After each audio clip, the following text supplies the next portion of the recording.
Hello champions, welcome back to optimistic Jeet channel. तो polity made easy की series में आज हमारा चैप्टर है हमारे संविधान का परिचय, भारतीय संविधान का परिचय यानी इंट्रोडक्शन टू इंडियन कॉन्स्टिट्यूशन। आज का ये हमारा चैप्टर है और इसके बारे में हम पूरी डिटेल्ड एनालिसिस करेंगे, जिससे कि किसी भी एग्जाम में आने वाले ऑब्जेक्टिव या किसी भी एग्जाम में अगर आप मेंस में अपीयर हो रहे हैं और उसके रिटन क्वेश्चंस आते हैं जब, तो वहाँ पे आपको किसी भी प्रकार की समस्या ना हो। इस तरीके से हम यहाँ पे पढ़ाई पूरी करेंगे। तो हमारा टॉपिक है इंट्रोडक्शन ऑफ इंडियन कॉन्स्टिट्यूशन, भारतीय संविधान का परिचय। जब हम भारतीय संविधान के परिचय की बात करते हैं, मतलब हम समझना चाहेंगे कि जो हमारा इंडियन कॉन्स्टिट्यूशन है, जो हमारा संविधान है, वो कैसा है। तो सबसे पहले हम देखेंगे salient features of Indian constitution, भारतीय संविधान की प्रमुख विशेषताएं। तो हम सबसे पहले बात करेंगे सैलिएंट फीचर्स की। सैलिएंट फीचर्स यानी प्रमुख विशेषताएं। तो सबसे पहले आप हेडिंग डाल लीजिए, नोट्स अपने बनाते हुए चलिएगा ज़रूर। बाकी जो मेरे नोट्स हैं, जो मेरे हैंड रिटन हैं, वो आपको हमारे टेलीग्राम चैनल पर मिल जाएंगे। हम आपको उसका लिंक डिस्क्रिप्शन बॉक्स में शेयर कर देंगे, वहाँ से आप नोट्स को डाउनलोड कर सकते हैं। तो आइए हम शुरुआत करते हैं सैलिएंट फीचर्स यानी कि प्रमुख विशेषताओं की। तो इनमें सबसे पहले हम जिसका नाम लेते हैं वो है लेंदिएस्ट रिटन कॉन्स्टिट्यूशन, लेंदिएस्ट रिटन कॉन्स्टिट्यूशन यानी कि सबसे लंबा लिखित संविधान। मतलब विश्व में जो संविधान, लिखित संविधान है, उनमें सबसे बड़ा संविधान जो है वो भारत का है, लेंदिएस्ट रिटन कॉन्स्टिट्यूशन। कैसे हम ये बात कह रहे हैं? जैसे आपने अमेरिका को जानते हैं, अमेरिका का अपना कॉन्स्टिट्यूशन है रिटन यानी कि लिखित संविधान है, लेकिन वहां पर मात्र 7 अनुच्छेद पाए जाते हैं। कितने आर्टिकल्स हैं वहां पे? Only 7 articles are there in constitution of USA, United States of America. तो हमारे भारत का जो संविधान है वो विश्व का सबसे बड़ा है। हमारे संविधान में अगर देखा जाए, अगर हम आर्टिकल्स की बात करें, किसकी बात करें? आर्टिकल्स की, तो 395 यानी कि 395 आर्टिकल्स यानी 395 अनुच्छेद हैं। और ये जो आर्टिकल्स हैं, जो अनुच्छेद हैं, वो 22 जो है जो भाग है उनमें डिवाइड है, ठीक है, 22 पार्ट्स। हालांकि बाद में ये बढ़ के 25 हो गए हैं, ठीक है। हम यहाँ पे ओरिजिनली की बात कर रहे हैं। ओरिजिनली आपके 22 पार्ट्स थे, जो प्रेजेंट टाइम में 25 पार्ट्स हो गए हैं। और अगर हम आर्टिकल्स की बात करें तो वो अप्रॉक्सीमेटली 420-430 के अराउंड हो चुके हैं। बहुत सारे आर्टिकल्स नए जुड़ते रहते हैं, बहुत सारे आर्टिकल्स हटते रहते हैं, क्योंकि अमेंडमेंट होते हैं, संशोधन होते हैं। वो भी हमारे संविधान की एक विशेषता, जिसको हम आगे पढ़ेंगे। तो ओरिजिनली हमारे संविधान के 22 पार्ट थे, जिनमें 395 अनुच्छेद थे यानी 22 parts, and 395 articles were there in our constitution originally. Originally कितने थे? 395 आर्टिकल्स। और इसके अलावा कुछ शेड्यूल्स हैं यानी कि अनुसूचियां हैं। तो हमारे यहाँ 8 अनुसूचियां हुआ करती थी। ओरिजिनली कितनी थी? 8। मूल रूप से 8 अनुसूचियां हमारे भारतीय संविधान में पाई जाती थी, जो प्रेजेंट समय में, आधुनिक समय में ये हो गई हैं 12। कितनी हो गई हैं? 12। तो आज के समय में कितनी अनुसूचियां हैं? 12। और अगर हम इसके आर्टिकल्स की बात करें तो प्रेजेंट टाइम में अप्रॉक्सीमेटली 470, लगभग 470 अनुच्छेद हमारे भारतीय संविधान में हैं। सोचिए, कहाँ अमेरिका के संविधान में केवल 7 अनुच्छेद हैं, केवल 7 आर्टिकल्स हैं, और वहीं भारत के संविधान में, हमारे इंडियन कॉन्स्टिट्यूशन में कितने हैं? 470 के अप्रॉक्सीमेट है। अगर हम मूल रूप से बात करें, अगर हम ओरिजिन की बात करें, तो वहाँ पे 395 है। तो आप यहाँ से समझ सकते हैं कि कितना बड़ा अंतर है हमारे कॉन्स्टिट्यूशन और दुनिया के अदर जो कॉन्स्टिट्यूशन है उनमें। तो ये हो गया हमारा पहला सैलिएंट फीचर। इसके बाद हम देखते हैं उधार पर लिया हुआ संविधान, ठीक है, यानी कि विभिन्न स्रोतों से विहित, विभिन्न स्रोतों से विहित या उधार का संविधान, बारोड कॉन्स्टिट्यूशन, उधार का संविधान। ये क्या कहता है कि referred constitution of 60 plus countries, 60 से ज्यादा देशों के संविधान को रेफर किया गया हमारे संविधान को बनाने के लिए। इससे पिछले वाले चैप्टर में आपने पढ़ा कि संविधान बना कैसे था। उसमें हमने समझा कि कितने देशों के संविधान को हमने पढ़ा और उसके बाद हमारे देश का संविधान तैयार हुआ। जो हमारी संविधान सभा थी, कॉन्स्टिट्यूएंट असेंबली थी, उसने हमारा संविधान, हमारा जो कॉन्स्टिट्यूशन है, उसको बनाया था, और जिसका ड्राफ्ट जो बनाया हमारे कॉन्स्टिट्यूशन का वो ड्राफ्टिंग कमेटी थी, जिसमें आपके भीमराव अम्बेडकर और अयंगर और ऐसे कई सारे नाम हैं, 7 लोग थे उसमें, जिसमें टीपी खेतान वगैरह हैं जो हट जाते हैं। ये सारी चीज़ें हम आपको समझा चुके हैं, मुझे यहाँ पे दोबारा आपको वो चीज़ बताने की ज़रूरत नहीं है। तो ये आपका हो गया दूसरा बॉरोड, जो 60 से ज़्यादा कंट्री को रेफर किया गया। और अगर हम इसको समझना चाहें तो इसको हम 3 तरीके से देख सकते हैं। हमारा कॉन्स्टिट्यूशन है, ये क्या है, हमारा कॉन्स्टिट्यूशन है, कॉन्स्टिट्यूशन है, हमारा संविधान है। अगर हम इसके स्ट्रक्चरल की बात करें, स्ट्रक्चरल पार्ट यानी कि संरचनात्मक जो हमारा भाग है संविधान का, वो लिया गया है government of India act 1935, Bharat शासन अधिनियम 1935 से लिया गया है हमारा संरचनात्मक जो भाग है संविधान का। दूसरा अगर हम बात करें फिलोसॉफिकल पार्ट के बारे में, किसके बारे में बात करें, फिलोसॉफिकल पार्ट, यानी कि जो हमारा फिलोसॉफिकल पार्ट है वो कहाँ से लिया गया है, वो लिया गया है अमेरिका और आयरिश कॉन्स्टिट्यूशन से, American and Irish constitution. Irish मतलब आयरलैंड, ठीक है। तो आयरलैंड के संविधान से और अमेरिका के संविधान से हमारा फिलोसॉफिकल पार्ट यानी कि जो हमारे संविधान का दार्शनिक भाग है, जिस संविधान के जिस भाग में आपको दार्शनिकता दिखाई पड़ती है, जहां पे आपको फिलॉसफी दिखाई पड़ती है, वो भाग कहाँ से लिया गया है, अमेरिका और आयरलैंड से लिया गया है। और अगर हम पॉलिटिकल पार्ट की बात करें, अगर हम पॉलिटिकल पार्ट की बात करें, यानी कि जो राजनीतिक भाग है हमारे संविधान का, अगर हम उसकी बात करें तो वो लिया गया है ब्रिटिश कॉन्स्टिट्यूशन से। कहाँ से लिया गया है, ब्रिटिश कॉन्स्टिट्यूशन से, यानी कि ब्रिटेन के संविधान से हमारा राजनीतिक भाग लिया गया है। तो आप देख सकते हैं कि हमारे संविधान अलग अलग जगहों से लिया गया है, अलग अलग जगहों से वो प्रेरित था। ये वो इसका बेसिक कुछ पॉइंट्स हैं, इसको नोट डाउन करिएगा। इसके बाद अगर हम देखते हैं तो वो है blend of rigidity and flexibility. क्या है, blend of rigidity and flexibility, जिसका हिंदी में हम अगर पढ़ें तो वो है नम्यता एवं अनम्यता का समन्वय, या अगर आप इसको आसान भाषा में कहें तो सरल और कठोरता का समन्वय, ठीक है। तो तीसरा आपका जो पॉइंट आएगा वो क्या आएगा, उसको हम कहेंगे blend of rigidity and flexibility. इसको समझते हैं हम क्या है। रिजिडिटी का मतलब होता है कठोरता, ठीक है, और फ्लेक्सिबिलिटी का मतलब आप सामान के अगर किसी गुड्स के परिप्रेक्ष्य में देखते हैं तो जैसे कोई मुलायम चीज़ है उसको कहते हैं फ्लेक्सिबल है, ठीक है। यानी फ्लेक्सिबल यानी जिसको आसानी से बदला जा सके। तो हमारा संविधान कैसा है, कुछ मामलों में कठोर है यानी रिजिड है, जहाँ पे उसको बदलना इतना आसान नहीं है। वहीं कुछ मामलों में हमारा जो कॉन्स्टिट्यूशन है, संविधान है, वो फ्लेक्सिबल है यानी उसको बदलना आसान है। तो ये दो चीज़ों का समन्वय है, ये दोनों चीज़ें हमारे कॉन्स्टिट्यूशन में पाई जाती है, जो एक बहुत बड़ी हमारे संविधान का फीचर है, विशेषता है। और अगर हम देखें रिजिडिटी का, अगर आप एग्जांपल देखना चाहते हैं कि रिजिड कॉन्स्टिट्यूशन किसे कहते हैं, तो वो आपका एग्जांपल आएगा यूएसए का कॉन्स्टिट्यूशन। कहाँ का, यूएसए, यानी कि अमेरिका का जो संविधान है वो कठोर संविधान है, ठीक है, जहाँ पे संशोधन करना जो है वो बहुत ही ज़्यादा कठिन है। अमेरिका के संविधान में संशोधन करना बहुत ही ज़्यादा कठिन एक प्रक्रिया है। और जो ब्रिटेन का संविधान है वो फ्लेक्सिबल है। ब्रिटेन का जो कॉन्स्टिट्यूशन है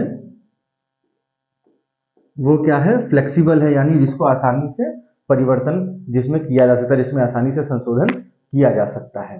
तो इन दोनों का मिश्रण है हमारा संविधान।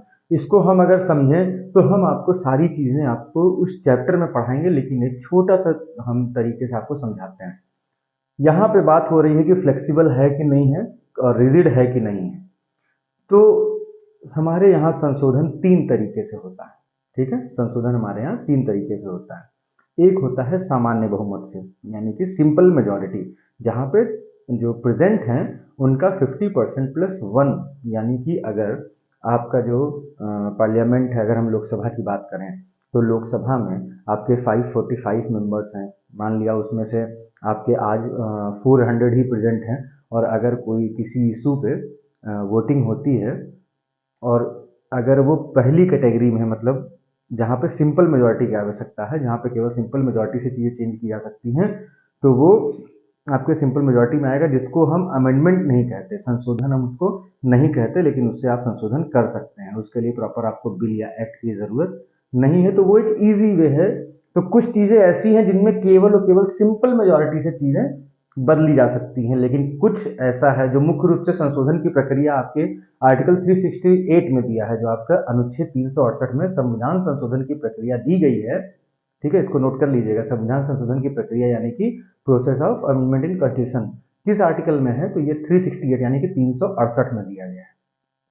तो उसमें आपके दो तरीके के संशोधन की बात की गई है, दो तरीके के अमेंडमेंट की बात की गई है। उसमें सिंपल मेजॉरिटी यानी कि सामान्य बहुमत से जो भी संशोधन होते हैं उनको काउंट नहीं किया जाता, उनको हम संशोधन नहीं कहते अनुच्छेद 368 के तहत। अनुच्छेद 368 के तहत दो तरीके के बहुमत होते हैं, एक आपका होता है विशेष बहुमत और एक होता है विशेष बहुमत के साथ ही साथ आपके राज्यों का, आधे राज्यों का, कम से कम आधे राज्यों का जो है उसमें क्या बोलते हैं उसको कि मतलब सपोर्ट होना चाहिए, है ना। तो वो दूसरा होता है। तो अब यहाँ पे आप देखेंगे कि जैसे हमको किसी चीज़ में अमेंडमेंट करना है, कोई एक कानून है, कोई लॉ है, हमको उसमें चेंज करना है, बदलाव करना है। अब यहाँ पे आप समझिए, थोड़ा सा समझेंगे तभी आपको चीज़ें क्लियर होंगी। अगर वो सिंपल मेजॉरिटी से हो गया, मतलब वो बहुत ज़्यादा इंपॉर्टेंट चीज़ नहीं है, उसको इजीली हम कर सकते हैं, तो वो हम उसको संशोधन नहीं मानेंगे। लेकिन अगर उसी चीज़ में आपको कहा जाए कि जो कुल संख्या है, ठीक है, जैसे कि अगर 500 किसी भी हाउस की कैपेसिटी है, यानी एक हाउस में कुल 500 मेंबर है, कितने प्रेजेंट है अभी हम उनकी बात नहीं कर रहे हैं, कुल 500 है, 500 है, तो कह रहा है कि 500 के आधे से ज़्यादा, 500 के आधे ज़्यादा, भले ही वोट करने 400 आए, चलिए मैं इसको समझा देता हूँ, नहीं तो आप लोग इसको समझ नहीं पाएंगे और आप लोगों को लगेगा कि चीज़ें हवा में मैंने पढ़ा दी। तो ये इतना नोट डाउन करिए और मैं आपको थोड़ा सा अमेंडमेंट के बारे में समझा देता हूँ।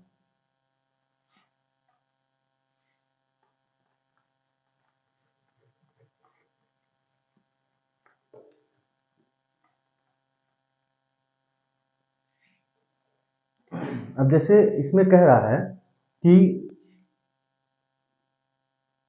आर्टिकल 368 ये दो तरीके के अमेंडमेंट की बात करता है। एक तो हो गया स्पेशल मेजॉरिटी यानी कि विशेष बहुमत, ठीक है। इसमें कह रहा कि जितनी टोटल नंबर्स हैं, ठीक है, ये एक हाउस है, ठीक है, इसकी टोटल स्ट्रेंथ अगर हम मान लें 400 है, कितनी है, 400 है, या हम मान लेते हैं जो आपको इजी पड़े 300, ठीक है। हमने माना कि किसी हाउस की कैपेसिटी यानी कि टोटल नंबर ऑफ मेंबर्स कितने हैं, 300 है, 300 है। अब स्पेशल मेजॉरिटी क्या कहता है कि आपकी स्पेशल मेजॉरिटी में दो कंडीशन होती हैं। पहला ये कि टोटल नंबर यानी कि जितने मेंबर होते हैं, कुल नंबर्स जो होंगे वहां पे मेंबर के जितनी संख्या होनी चाहिए, फुल मेजॉरिटी मतलब जो फुल नंबर्स हैं उनका हाफ प्लस वन, यानी कि 300 का हाफ प्लस वन, ये हो जाएगा आपका 151। क्या हो जाएगा, 151। तो ये प्लस जितने लोग प्रेजेंट हैं, अब मान लिया कि इनमें जो प्रेजेंट हुए वो केवल 240 हैं, 240 क्या हुए, प्रेजेंट है, यानी जिस दिन वोटिंग हो रही है केवल 240 मेंबर्स यानी कि 240 सदस्य मौजूद हैं वोटिंग करने के लिए। तो जब 240 सदस्य ही केवल मौजूद हैं वोटिंग करने के लिए, तो कह रहा है कि जो प्रेजेंट हैं और वोट करते हैं उनका 2/3 यानी कि 240 मल्टीप्लाइड बाई 2/3, तो ये हो जाएगा आपका 160, 160, यानी कि जितने सदस्य मौजूद हैं उनका 2/3 बहुमत, उनका 2/3 बहुमत, तो ये हो जाएगा आपका 160। ठीक है, अगर 300 टोटल नंबर हैं जिसमें से 200 प्रेजेंट हैं, 240 प्रेजेंट हैं जिन्होंने वोट किया है, इनका 2/3 हो जाएगा 160। तो ऐसा नंबर होना चाहिए जो दोनों को सेटिस्फाई करे, यानी अगर 155 वोट मिलते हैं, कितने वोट मिलते हैं, 155, तो वो इस कंडीशन को तो जस्टिफाई करता है लेकिन इस कंडीशन को जस्टिफाई नहीं करता है। ठीक है, तो यहाँ पे हमको कितना चाहिए, मिनिमम 161 चाहिए। क्यों? अगर 161 वोट आया तो ये भी संख्या हमारी पूरी हो जाएगी और ये भी संख्या हमारी पूरी हो जाएगी। तो देखिए ये कहीं ना कहीं थोड़ा सा हार्ड हुआ। ठीक है, थोड़ा सा यहाँ पर संशोधन करना कठिन हुआ। इसके बाद जो दूसरा ये मानते हैं, ठीक है, 368 में अनुच्छेद 368 में जो दूसरी संशोधन प्रक्रिया है वो इससे भी ज्यादा कठिन है। इसमें स्पेशल मेजॉरिटी तो है ही, यानी कि विशेष बहुमत की तो हमें जरूरत है ही, plus at least half consent of at least half of the total states. क्या कह रहा है कि ये जो स्पेशल मेजॉरिटी के जो हमने ये चीज बताई, तो कुछ पॉइंट्स ऐसे हैं, कुछ चीजों में संशोधन आप केवल इस प्रक्रिया से कर सकते हैं जो स्पेशल मेजॉरिटी में आती है, लेकिन उससे भी एक कठिन, एक क्लिष्ट और एक हार्ड प्रक्रिया है, हार्ड प्रोसेस है अमेंडमेंट करने का, वो ये है। ठीक है, उसमें कहता है कि स्पेशल मेजॉरिटी तो चाहिए ही चाहिए, साथ ही साथ जो राज्य हैं जितने, उनमें कम से कम आधे, जैसे मान लिया किसी समय भारत में 36 राज्य हैं, तो हमने कहा कि कम से कम 18 राज्य सहमति दें। ये बहुमत तो हो ही, इसके बाद में 18 राज्य सहमति देंगे, तब जाके ये संशोधन माना जाएगा। तो आप देख रहे हैं कि कुछ चीजें एकदम सामान्य बहुमत से पारित हो जाती हैं, जिसे हम संशोधन नहीं कहते। जो अनुच्छेद 368 जिसमें संशोधन की परिभाषा है, संशोधन की प्रक्रिया है, उसके तहत सामान्य बहुमत वाले यानी कि सिंपल मेजॉरिटी वाले जो हैं, वो बदलाव संशोधन के रूप में मान्य नहीं है। लेकिन जब हम स्पेशल मेजॉरिटी की बात करें तो सामान्य बहुमत से ज्यादा कठिन है आपका विशेष बहुमत प्राप्त करना। ठीक है, फिर इससे ज्यादा कठिन है विशेष बहुमत के साथ साथ कम से कम आधे से ज्यादा राज्यों की स्वीकृति प्राप्त करना। तो कहीं पे बदलाव आसान है और कहीं पे बदलाव कठिन है। ये उदाहरण है हमारे संविधान में ये कहने के लिए कि हमारा संविधान कठोर और लचीला दोनों का मिश्रण है। हमारा संविधान कठोर और लचीला दोनों का मिश्रण है। ठीक है, तो हालांकि यहाँ पे मुझे पॉइंट आपको समझाना नहीं था, ये आपको जब हम लोग संशोधन चैप्टर पढ़ेंगे तो उसमें पढ़ते, लेकिन ये है कि अभी इसे आप लोग समझे रहेंगे तो थोड़ा अच्छा रहेगा। हो सकता है कि इधर उधर थोड़ी बहुत चीज़ें हों जो मे भी स्लिप ऑफ टंग हो या किसी प्रॉब्लम की वजह से मैं थोड़ा बहुत अगर गलत बोलता भी हूँ, तो कोशिश करिएगा उसको समझने की। मेरी पूरी कोशिश है कि कभी भी कोई गलत फैक्ट आपके सामने ना आने पाए, और अगर ऐसा कुछ आता है तो हम उसे अपडेट जरूर कर देंगे। तो चलिए अगला हम देखते हैं, synthesis of parliamentary sovereignty and judicial supremacy, यानी कि संसदीय संप्रभुता एवं न्यायिक सर्वोच्चता में समन्वय। क्या है? संसदीय संप्रभुता एवं न्यायिक सर्वोच्चता में समन्वय, सिंथेसिस ऑफ, आपका अगला पॉइंट आएगा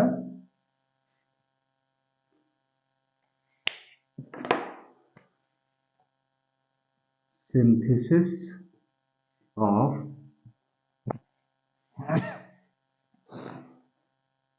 पार्लियामेंट्री सोवर्निटी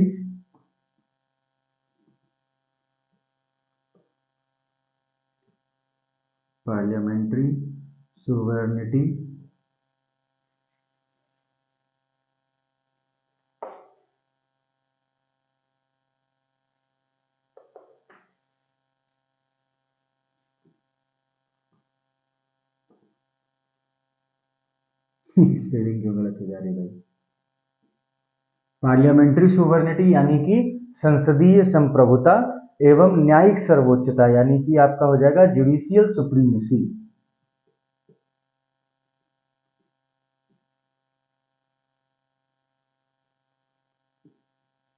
ठीक है, तो synthesis of parliamentary sovereignty and judicial supremacy यानी कि संसदीय संप्रभुता और न्यायिक सर्वोच्चता का समन्वय, ये हमारे संविधान में पाया जाता है। अब यहाँ पे इसको थोड़ा सा हम जनरल वे में समझ लेते हैं। पार्लियामेंट्री सोवर्निटी की अगर हम बात करें तो वो आपकी पाई जाती है ब्रिटेन में। कहाँ पाई जाती है? ब्रिटेन में। और जुडिशियल सुप्रीमेसी की बात करें तो अमेरिका में।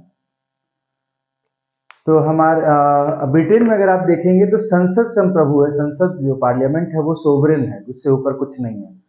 और अगर हम अमेरिका की बात करें तो अमेरिका में संसद नहीं, अमेरिका में आपका जो न्यायपालिका है यानी कि जो जुडिशरी है वो सर्वोच्च है, ठीक।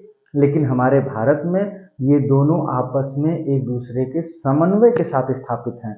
मतलब कि संसद संप्रभु है लेकिन उस पर कहीं ना कहीं थोड़ा सा कंट्रोल न्यायालय का भी रहता है। जैसे अगर कोई संशोधन होता है, अगर आपने 1973 का जो केशवानंद भारती केस है उसके बारे में थोड़ा बहुत पता है, तो उसमें बेसिक स्ट्रक्चर डिफाइन किया गया था। मतलब कि हमारे संविधान का मूल ढांचा जो है वो बताया गया और कहा गया कि मूल ढांचे में संशोधन जो है वो संसद नहीं कर सकती। संशोधन कर सकती है अनुच्छेद 368 के तहत, लेकिन हमारे संविधान का जो मूल ढांचा है उसमें बदलाव नहीं किया जाएगा। अगर मूल ढांचे में यानी कि बेसिक स्ट्रक्चर में अगर कोई चेंज होता है, मूल ढांचे में कोई बदलाव होता है, तो वो वाइड हो जाएगा, यानी कि जो वो संशोधन हुआ है उसको अमान्य कर दिया जाएगा। तो आप देखेंगे कि यहाँ पे वैसे तो संसद संप्रभु है लेकिन उसको न्यायपालिका ने रोक के रखा है। न्यायपालिका ने कहा कि नहीं, आप इस तरीके के संप्रभु नहीं है कि आप कुछ भी कर दें, ठीक है। वैसे ही न्यायपालिका पे भी आपको, न्यायपालिका को भी इतने अधिकार नहीं दिए गए हैं कि वो हर जगह संसद को काम करने से रोक सके, ठीक। तो यहाँ पे संसद भी संप्रभु है और न्यायपालिका भी हमारे यहाँ सर्वोच्च है। तो ये भी हमारे संविधान की एक प्रमुख विशेषता है। इसके बाद हम अगला देखते हैं, फेडरल सिस्टम विद यूनिटरी बायस। क्या देखेंगे? फेडरल सिस्टम विद यूनिटरी बायस, यानी कि एकात्मकता की ओर झुका हुआ संघात्मक संविधान, ठीक है। एकात्मकता की ओर झुका हुआ संघात्मक संविधान। तो इसको आप लोग समझ लेंगे अच्छे से कि हमारा संविधान जो है वो है तो संघात्मक, यानी कि हमारे यहाँ फेडरल कॉन्स्टिट्यूशन पाया जाता है, ठीक। लेकिन कहीं कहीं ना कहीं वो एकात्मकता की ओर भी झुका हुआ है, यानी कि हमारे संविधान में संघीय संविधान के भी गुण पाए जाते हैं और एकात्मक संविधान के भी गुण पाए जाते हैं। तो अगर आप देखें एकात्मक संविधान की अगर हम बात करें तो आप बहुत सिंपल से एग्जांपल से आपको बताता हूँ। नागरिकता यानी कि सिटीजनशिप। आप हमारे भारत में किसी स्टेट में रहते हैं, ठीक है, उस स्टेट के किसी डिस्ट्रिक्ट, किसी शहर, किसी गांव, किसी कस्बे में रहते हैं। अगर आपसे कहा जाए कि आपकी सिटीजनशिप कहाँ की है तो आप क्या बोलते हैं? इंडिया की। क्या कभी आपने ये चीज़ पढ़ी है या देखी है किसी के साथ में कि वो यूपी का सिटीजन है? कहीं पे सिटीजनशिप में उत्तर प्रदेश, मध्य प्रदेश, बिहार, दिल्ली कुछ भी लिखा होता है? सिटीजनशिप में आपका क्या लिखा होता है? सिटीजनशिप में आपका सिर्फ और सिर्फ लिखा होता है क्या? कि इंडियन। तो एकल नागरिकता है, ठीक। और भी ऐसे बहुत सारे एग्जाम्पल्स है जहाँ पे आपको एकात्मकता दिखेगी, यानी कि यूनिटरी कॉन्स्टिट्यूशन दिखेगा। लेकिन पूरी तरीके से ना हमारा संविधान यूनिटरी है ना फेडरल है। फेडरल है लेकिन उसमें यूनिटरी के भी कुछ प्रॉपर्टीज हैं। इसको हम अभी और डिटेल में आगे इसको हम समझेंगे, ठीक है।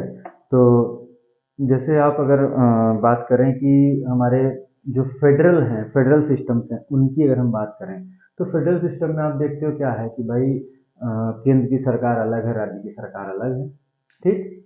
सिंपल सी बात समझते हैं, केंद्र की सरकार अलग है, राज्य की सरकार अलग है। तो क्या राज्य की सरकार पे केंद्र की सरकार का कोई नियंत्रण है? लेकिन क्या पूरी तरीके से नियंत्रण है? नहीं।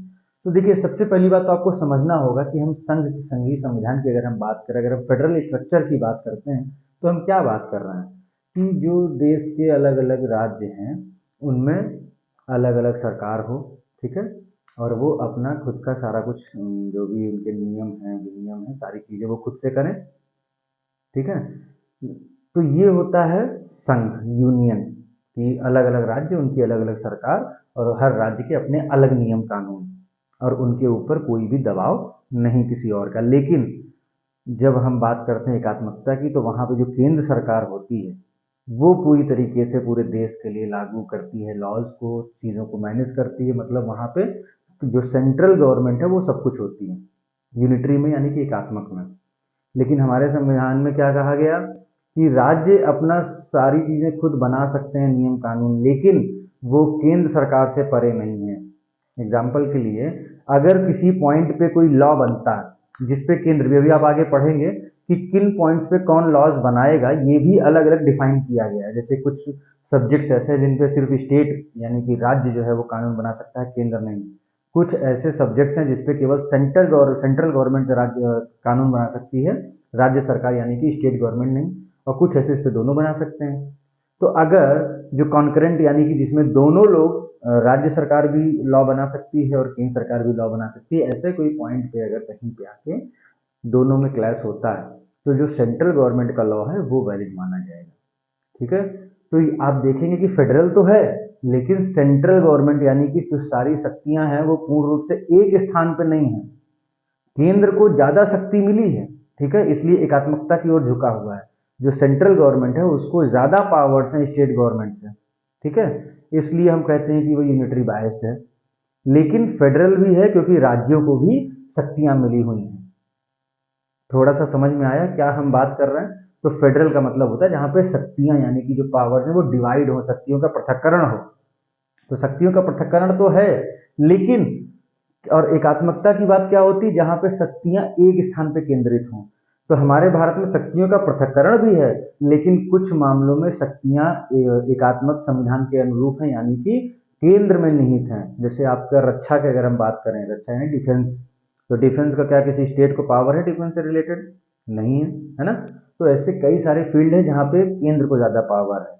तो बायस्ड है यूनिटरी के लिए, ठीक है, मतलब कि एकात्मकता की ओर झुका हुआ है, लेकिन फेडरल भी है, संघात्मक भी है। तो ये कुछ छोटी सी जानकारी थी। अगर फिर भी आपको दिक्कत है, जिस पॉइंट पे, देखिए आप लोग एक आदत बना लीजिए, जिस पॉइंट पे दिक्कत हो उस पॉइंट को लिख दीजिए कि सर इस पे हमको डिटेल में और जानना है, तो हम उसको अलग से आपके लिए वो चीज़ प्रोवाइड करा देंगे। हम उसको अलग से आपका लेक्चर हम ले लेंगे। और जो लोग मुझसे पर्सनली जुड़े हुए जिनके पास नंबर है वो लोग वहाँ पे भी कांटेक्ट कर सकते हैं। हम अगर मुझे इस कई लोगों का सेम टॉपिक लगा तो मैं उस पर अलग से लेक्चर भी ले सकता हूँ, नहीं तो मैं आप सभी को जूम मीटिंग में भी इनवाइट करके और एक साथ एक किसी टॉपिक को मैं वहाँ पे पढ़ा सकता हूँ। तो बहुत सारे प्रोविजंस हैं, लेकिन अगर आप पढ़ने के इच्छुक हैं, अगर आप चाहते हैं तो ठीक है। एनीवेज हम आगे बढ़ते हैं और हमारा नेक्स्ट पॉइंट है सेक्युलर स्टेट। क्या है अगला पॉइंट? सेक्युलर स्टेट यानी कि धर्मनिरपेक्ष राज्य। हमारा संविधान जो है किस राज्य, कैसे राज्य की बात करता है? धर्मनिरपेक्ष राज्य की बात करता है। ठीक है, सेक्युलर स्टेट की बात करता है।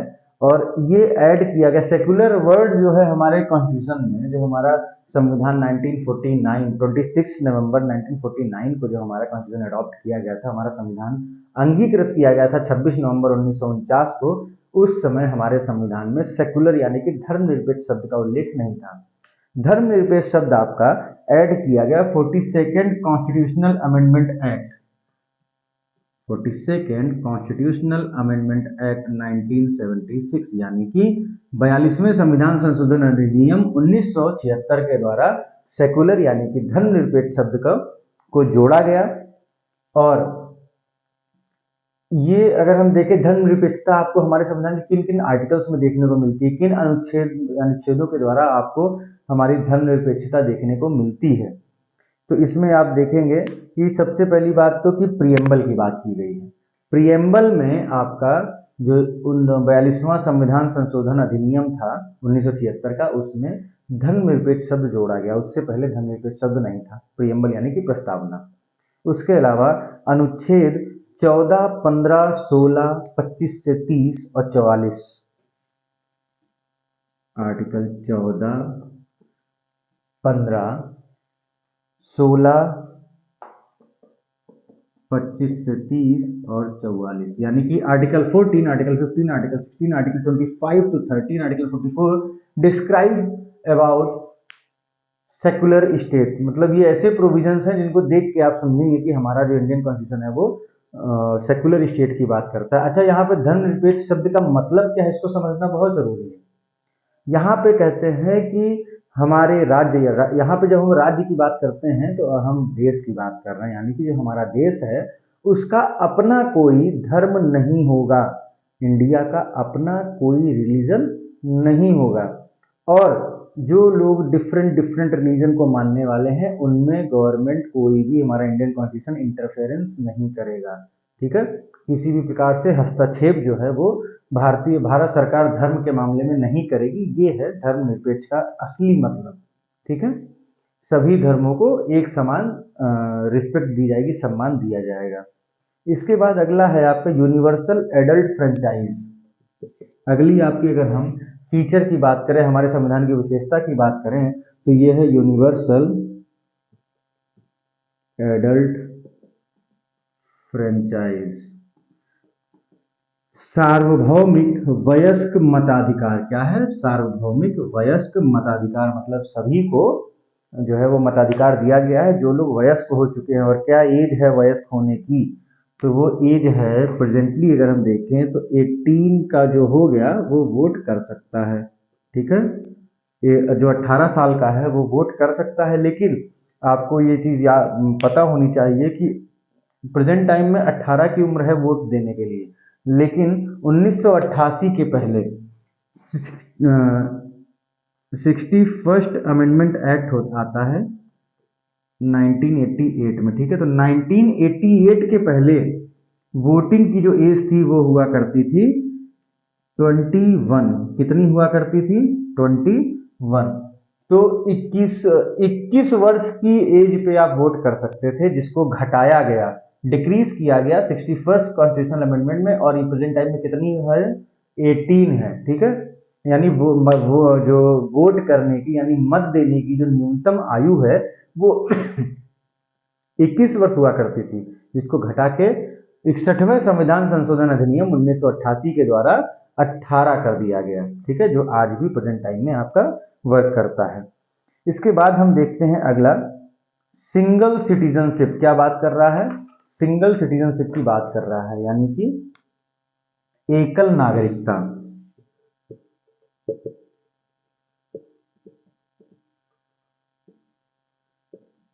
एकल नागरिकता की बात कर रहा है। सिंगल सिटीजन, मैंने आपको समझाया कि आपकी सिटीजनशिप की हम बात करते हैं, आप सिर्फ इंडियन हैं।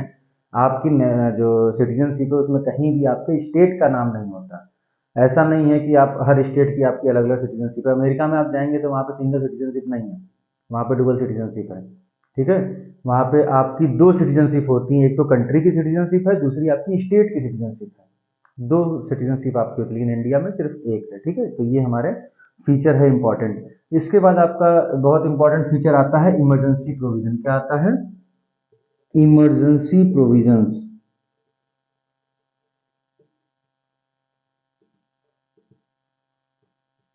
यानी कि आपातकालीन उपबंध। क्या है? आपातकालीन उपबंध। तो इमरजेंसी प्रोविजंस आपके बेसिकली 3 आर्टिकल्स हैं, आर्टिकल 356, आर्टिकल 352, आर्टिकल 356 और आर्टिकल 360। ठीक है, आपके बेसिकली ये 3 इमरजेंसी प्रोविजंस आते हैं आर्टिकल 352 में, आर्टिकल 356 में और आर्टिकल 360 में। ये बेसिकली 3 आपके आर्टिकल्स हैं जहां पे इमरजेंसी प्रोविजन दिया। आपातकालीन उपबंध, मतलब अगर कोई आपातकाल हो तो वहां पे क्या चीजें हमारे संविधान में दी गई हैं आपातकाल के लिए, इमरजेंसी के लिए, वो इन आर्टिकल्स में आपको मिलता है। और देखिए जितनी भी चीजें हम पढ़ रहे हैं, सारी चीजें हमको अलग अलग चैप्टर्स में डिटेल्ड पढ़नी है, तो बहुत ज्यादा यहाँ पे डिटेल हम नहीं बताएंगे, क्योंकि बहुत ज्यादा डिटेल अगर बताने में पड़े तो यही एक चैप्टर में आपका पूरा कॉन्स्टिट्यूशन खत्म हो जाएगा और ना जाने कितने घंटे लग जाएंगे। ठीक है, तो बेसिक चीज समझिए कि हमारे संविधान में आपातकाल के लिए यानी कि इमरजेंसी के लिए कुछ प्रोविजंस दिए गए हैं।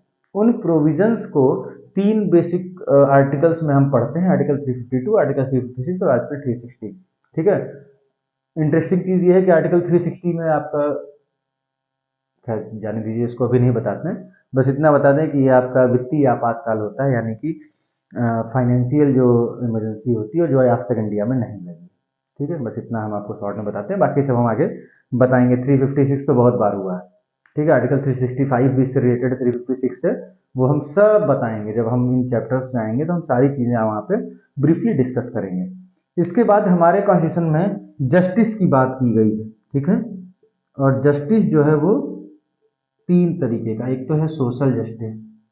ठीक है, एक आपका है सोशल जस्टिस, एक है इकोनॉमिक जस्टिस इसको आप इस तरीके से अगर मेंस में लिखने के उद्देश्य से अगर हम देखें कि मेंस में अगर लिखना तो हमें वर्ड्स को बहुत सटीक लिखना होगा, तो इसके लिए हम यूज करते हैं socio economic justice. Socio economic justice.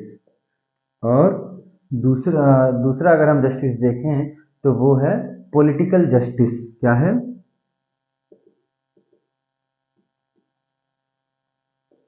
Political justice. तो सोशियो इकोनॉमिक जस्टिस का एग्जांपल आपका हो गया डीपीएसपी यानी कि राज्य के नीति निर्देशक तत्व, और पॉलिटिकल जस्टिस आपका हो गया एफआर यानी कि फंडामेंटल राइट्स। तो ये आपका हो गया कि आपका अगर हम जस्टिस की बात करें तो किन जस्टिस की बात की गई है? सोशियो इकोनॉमिक जस्टिस की हमारे कॉन्स्टिट्यूशन में बात की गई है, और अगर हम देखें तो पॉलिटिकल जस्टिस की बात की गई है। इसके बाद आगे बढ़ते हैं तो यहाँ पे कहता है जुडिशरी के बारे में। किसके बारे में कह रहा है? जुडिशरी के बारे में ये कह रहा है। इसको नोट डाउन कर लीजिए, इसके बाद हम इसको रफ करते हैं, है ना।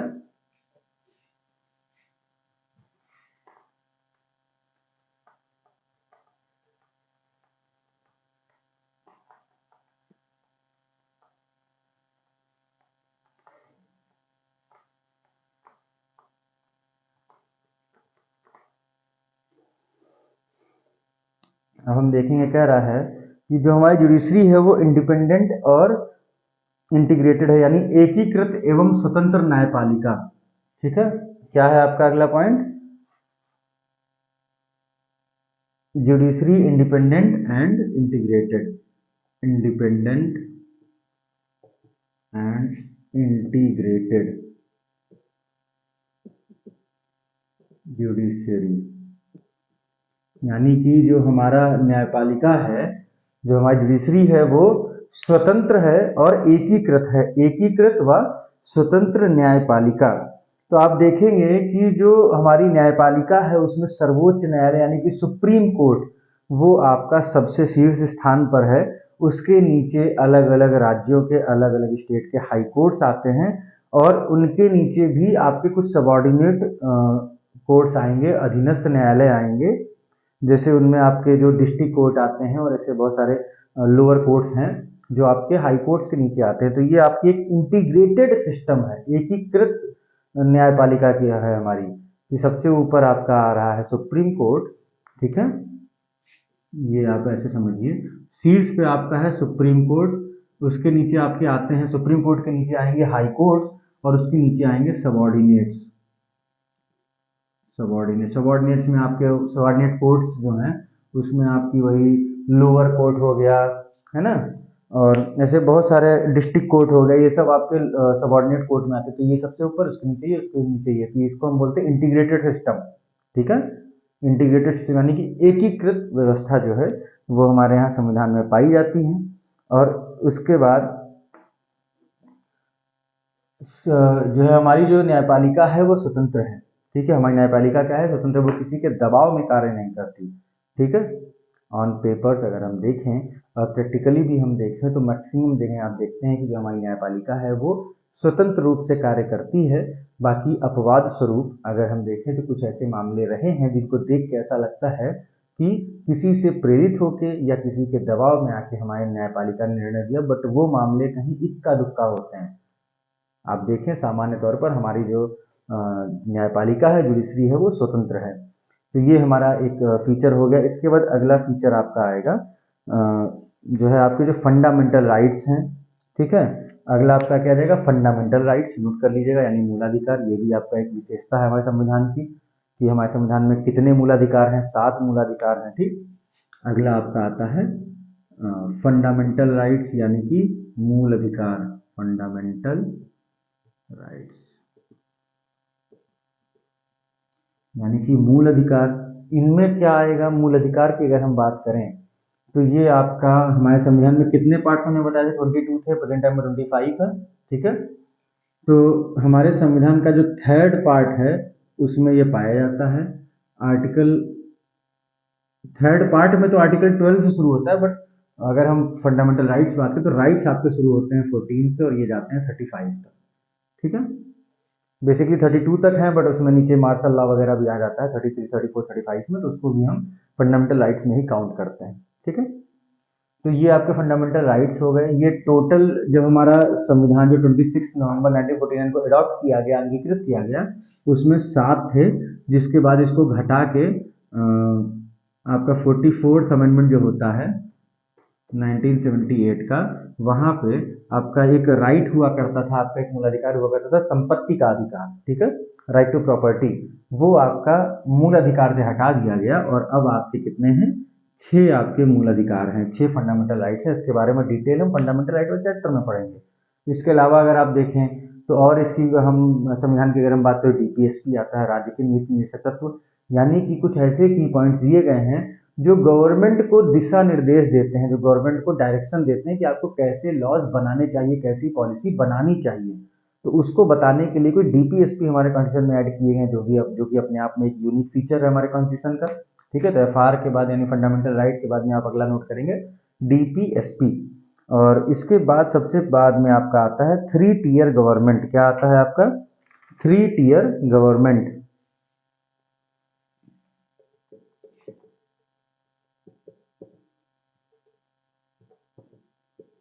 3 टियर गवर्नमेंट यानी त्रिस्तरीय सरकार। तो हमारे यहाँ अगर आप देखेंगे तो त्रिस्तरीय सरकार है। एक तो केंद्र सरकार होती है, ठीक है, अगर आप हम गवर्नमेंट की बात करें, एक तो हो गई आपकी सेंट्रल, फिर आपकी होती है स्टेट, और फिर कुछ आपके आते हैं जैसे आपके हो गए जो नगर निगम वगैरह हैं, ठीक है, यानी म्यूनसिपालिटीज़ हो गई, आपकी ग्राम पंचायत हो गई, ये सभी आपकी आती हैं त्रिस्तरीय में, ठीक है, पंचायत वगैरह। तो तीसरे में आपका आ जाएगा पंचायत एंड म्यूनसिपालिटीज। अब अच्छा यहाँ पे समझ लीजिएगा, पंचायत और म्यूनसिपालिटीज ये आपके 19 क्या बोलते हैं 1992 में 73rd और 74th अमेंडमेंट से जोड़े गए, ठीक है, 73rd अमेंडमेंट 1992 और 74th अमेंडमेंट 1992। तो इससे ये दोनों जोड़े गए, ठीक है। और पंचायत जो आपका है वो 11th शेड्यूल में आता है और म्यूनसिपालिटीज आपकी 12th शेड्यूल में आते हैं। सब शेड्यूल वगैरह अभी इसी लेक्चर में हम आगे पढ़ेंगे, ठीक है। अभी इतना समझ लीजिए कि जो गवर्नमेंट है वो 3 स्तर की पाई जाती है, ठीक है। आपको मैक्सिमम कंट्रीज में जो गवर्नमेंट मिलेगी वो 2 टियर मिलेगी, सेंटर स्टेट। हमारे यहाँ 3 टियर है, सेंटर स्टेट तो है ही है, साथ ही साथ आपके लोकल बॉडीज भी आती है जिनको हम पंचायत और म्यूनसिपालिटीज कहते हैं। पंचायत और म्यूनसिपालिटीज को रिस्पेक्टिव अगर देखें तो पंचायत 73rd अमेंडमेंट से जोड़ा गया और म्यूनसिपालिटी को 74th अमेंडमेंट से जोड़ा गया। और पंचायत जो है 11th शेड्यूल में आता है और आपका म्यूनसिपालिटी जो है वो 12th शेड्यूल में आता है। तो ये आपकी हो गई सभी फीचर्स के बारे में। और अब हम देखेंगे जो सबसे इम्पोर्टेंट, इससे बहुत सारे प्री में क्वेश्चन खास करके स्टेट पीसीएस में आते हैं, उसको नोट डाउन करिएगा क्योंकि इम्पोर्टेंट है। और जो है इसके नोट्स आपको हम पीडीएफ में दे देंगे, जिसका लिंक आपको डिस्क्रिप्शन में मिल जाएगा, वहां से आप हमारे नोट्स को डाउनलोड कर सकते हैं। तो सबसे पहले अब हम बात करेंगे सोर्सेज ऑफ कॉन्स्टिट्यूशन, यानी कि संविधान के स्रोत।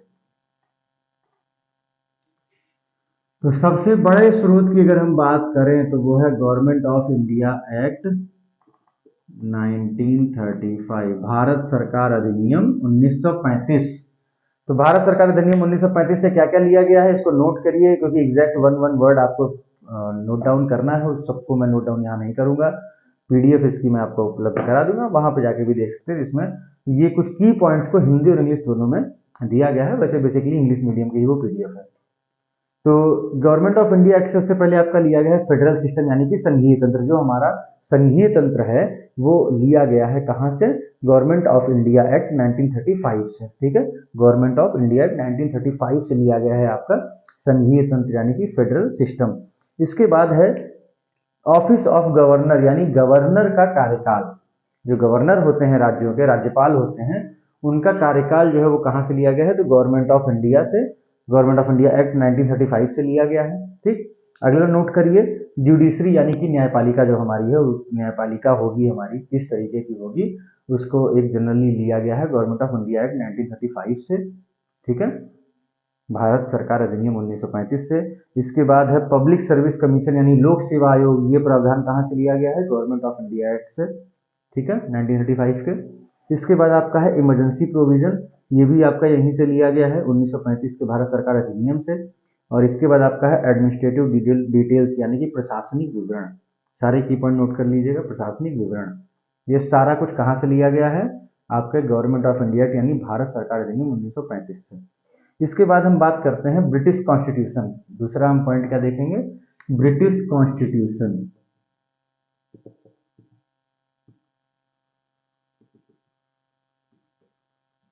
तो ब्रिटिश कॉन्स्टिट्यूशन से क्या लिया गया है, इसको नोट डाउन करिए।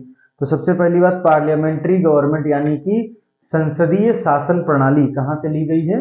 तो वो ब्रिटेन के कॉन्स्टिट्यूशन से ली गई है। उसके बाद हम देखते हैं रूल ऑफ लॉ यानी विधि का शासन। क्या है? रूल ऑफ लॉ यानी कि विधि का शासन, ये आपका दूसरा पॉइंट हो गया। तीसरा ब्रिटेन से लिया गया है लेजिस्लेटिव प्रोसीजर यानी कि विधायी प्रक्रिया हमारी कहाँ से ली गई है? तो वो ली गई है आपके ब्रिटेन के संविधान से। इसके बाद आपका आता है सिंगल सिटीजनशिप यानी कि एकल नागरिकता, वो कहाँ से लिया गया है? तो वो भी आपका लिया गया है ब्रिटेन के संविधान से। इसके बाद है आपका कैबिनेट सिस्टम यानी कि मंत्रिमंडलीय प्रणाली। क्या है? कैबिनेट सिस्टम या मंत्रिमंडलीय प्रणाली, ये भी आपका ब्रिटेन से लिया गया है। इसके बाद रिट्स जो हैं, जो रिट आप जब पढ़ेंगे तो कुछ रिट की बात की गई कॉन्स्टिट्यूशन में हमारे अनुच्छेद 32 में यानी कि आर्टिकल 32 में, और अनुच्छेद 226 यानी कि आर्टिकल 226 में। आर्टिकल 3 जो आपका 32 है उसमें सुप्रीम कोर्ट रिट्स को इशू करती है यानी रिट जारी करती है। और आर्टिकल 226 यानी अनुच्छेद 226 के तहत हाई कोर्ट यानी कि जो आपका उच्च न्यायालय होता है राज्यों का, वो रिट को जारी करते हैं। ठीक है, तो वो कुछ रिटें हैं यानी जिनको परमाधिकार लेख कहते हैं। क्या कहते हैं? रिट यानी कि परमाधिकार लेख। तो इनको भी लिया गया है ब्रिटिश कॉन्स्टिट्यूशन से। और इसके बाद में जो संसदीय विशेषाधिकार मिले हैं, जो संसद के सदस्यों को संसदीय विशेषाधिकार यानी कि the member of parliament have parliamentary privileges, तो ये कहाँ से लिया गया है? पार्लियामेंट्री प्रिविलेजेस, ये भी ब्रिटिश कॉन्स्टिट्यूशन से लिया गया है।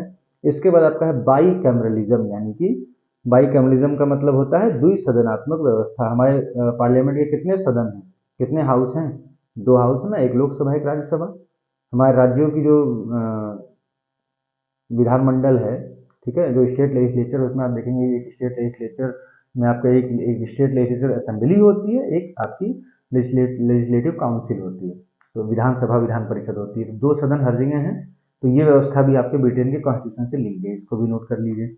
इसके बाद अगला हम देखेंगे कॉन्स्टिट्यूशन ऑफ यूएसए यानी कि अमेरिका से क्या लिया गया है। अमेरिका के कॉन्स्टिट्यूशन से हम देखते हैं कॉन्स्टिट्यूशन ऑफ यूएसए। तो यहाँ से लिया गया है फंडामेंटल राइट्स यानी कि मूल अधिकार, यानी जो हम मूल अधिकार का कॉन्सेप्ट लेके आए हैं वो हमने कहाँ से लिया? वो हमने अमेरिका के संविधान से लिया है। इसके बाद अगला है इंडिपेंडेंस ऑफ जुडिशरी यानी कि न्यायपालिका की स्वतंत्रता। जो हमारी न्यायपालिका स्वतंत्र है, ये आइडिया हमने कहाँ से लिया है? तो ये आइडिया हमने लिया है अमेरिका के संविधान से। इसके बाद अगला है जुडिशियल रिव्यू यानी कि न्यायिक पुनराविलोकन। क्या है? न्यायिक पुनर्निरीक्षण भी आप कहते हैं इसको, और पुनराविलोकन भी कहते हैं। ठीक है, जुडिशियल रिव्यू, तो ये भी हमने अमेरिका के संविधान से लिया है। इसके बाद हमने लिया है पोस्ट ऑफ वाइस प्रेसिडेंट, उपराष्ट्रपति का जो पद है वो भी हमने कहाँ से लिया है? अमेरिका के संविधान से लिया है। इसके बाद आपका आता है इम्पीचमेंट ऑफ प्रेसिडेंट यानी राष्ट्रपति पर महाभियोग। जो प्रेसिडेंट है उस पर इम्पीचमेंट यानी कि महाभियोग, ये हमने कहाँ से लिया है? ये भी हमने अमेरिका से लिया है। इसके बाद हम देखेंगे अगला है removal of supreme court and high court जजेस। जो सुप्रीम कोर्ट और हाई कोर्ट के न्यायाधीश हैं उनको अपने पद से हटाने की प्रक्रिया। अच्छा देखिए, महाभियोग शब्द केवल और केवल राष्ट्रपति को पदच्युत करने के लिए यानी पद से हटाने के लिए, केवल राष्ट्रपति के लिए महाभियोग शब्द का प्रयोग किया गया है। बहुत से लोग आपको आम भाषा में किसी भी को भी, चाहे वो जज हो कोई भी हो, उनको पद से हटाने की प्रक्रिया को महाभियोग बोलते हैं, जो कि बिल्कुल गलत है। आप इसको अपनी आदत में ना लाइएगा। ठीक है, महाभियोग शब्द या इम्पीचमेंट वर्ड जो वो केवल और केवल प्रेसिडेंट यानी कि राष्ट्रपति के लिए है। ठीक है, ये चीज क्लियर रखिएगा। इसके बाद हम देखेंगे आयरलैंड के कॉन्स्टिट्यूशन से क्या लिया गया है यानी कि Irish constitution. Constitution of Ireland. Ireland के कॉन्स्टिट्यूशन से अगर हम देखें तो ये लिया गया है सबसे पहले तो डीपीएसपी यानी कि राज्य के नीति निर्देशक तत्व, राज्य के नीति निर्देशक तत्व कहाँ से लिए गए हैं? आयरलैंड से, यानी कि आयरिश कॉन्स्टिट्यूशन से लिए गए हैं। ठीक है, ये चीज क्लियर है, कोई डाउट तो नहीं है। इसके बाद अगला है residuary power in centre, sorry nomination of member of Rajya Sabha. Rajya Sabha के सदस्यों का जो नॉमिनेशन है यानी मनोनयन है, ठीक है, जो सदस्य मनोनीत होते हैं वो कहाँ से लिया गया है? तो वो लिया गया है आपके आयरलैंड के कॉन्स्टिट्यूशन से। इसके बाद है method of election of president. राष्ट्रपति के जो निर्वाचन की पद्धति है, मेथड ऑफ प्रेसिडेंट्स इलेक्शन है, वो आपका कहाँ से लिया गया है? वो भी लिया गया है कॉन्स्टिट्यूशन ऑफ आयरलैंड से, आयरलैंड के संविधान से। इसके बाद अगला आपका आता है कनाडियन कॉन्स्टिट्यूशन, कैनेडियन यानी कि हम अब देखेंगे हमने कनाडा के संविधान से क्या क्या लिया। हम क्या देखेंगे कि हमने कनाडा के संविधान से क्या क्या लिया है। तो सबसे पहले हमने लिया है federation with a strong centre. क्या है? Federation with a strong centre, सशक्त केंद्र के साथ संघीय व्यवस्था। नोट कर लीजिए, सशक्त केंद्र के साथ संघीय व्यवस्था, ये आपका पहला फीचर है जो हमने लिया कनाडा के संविधान से।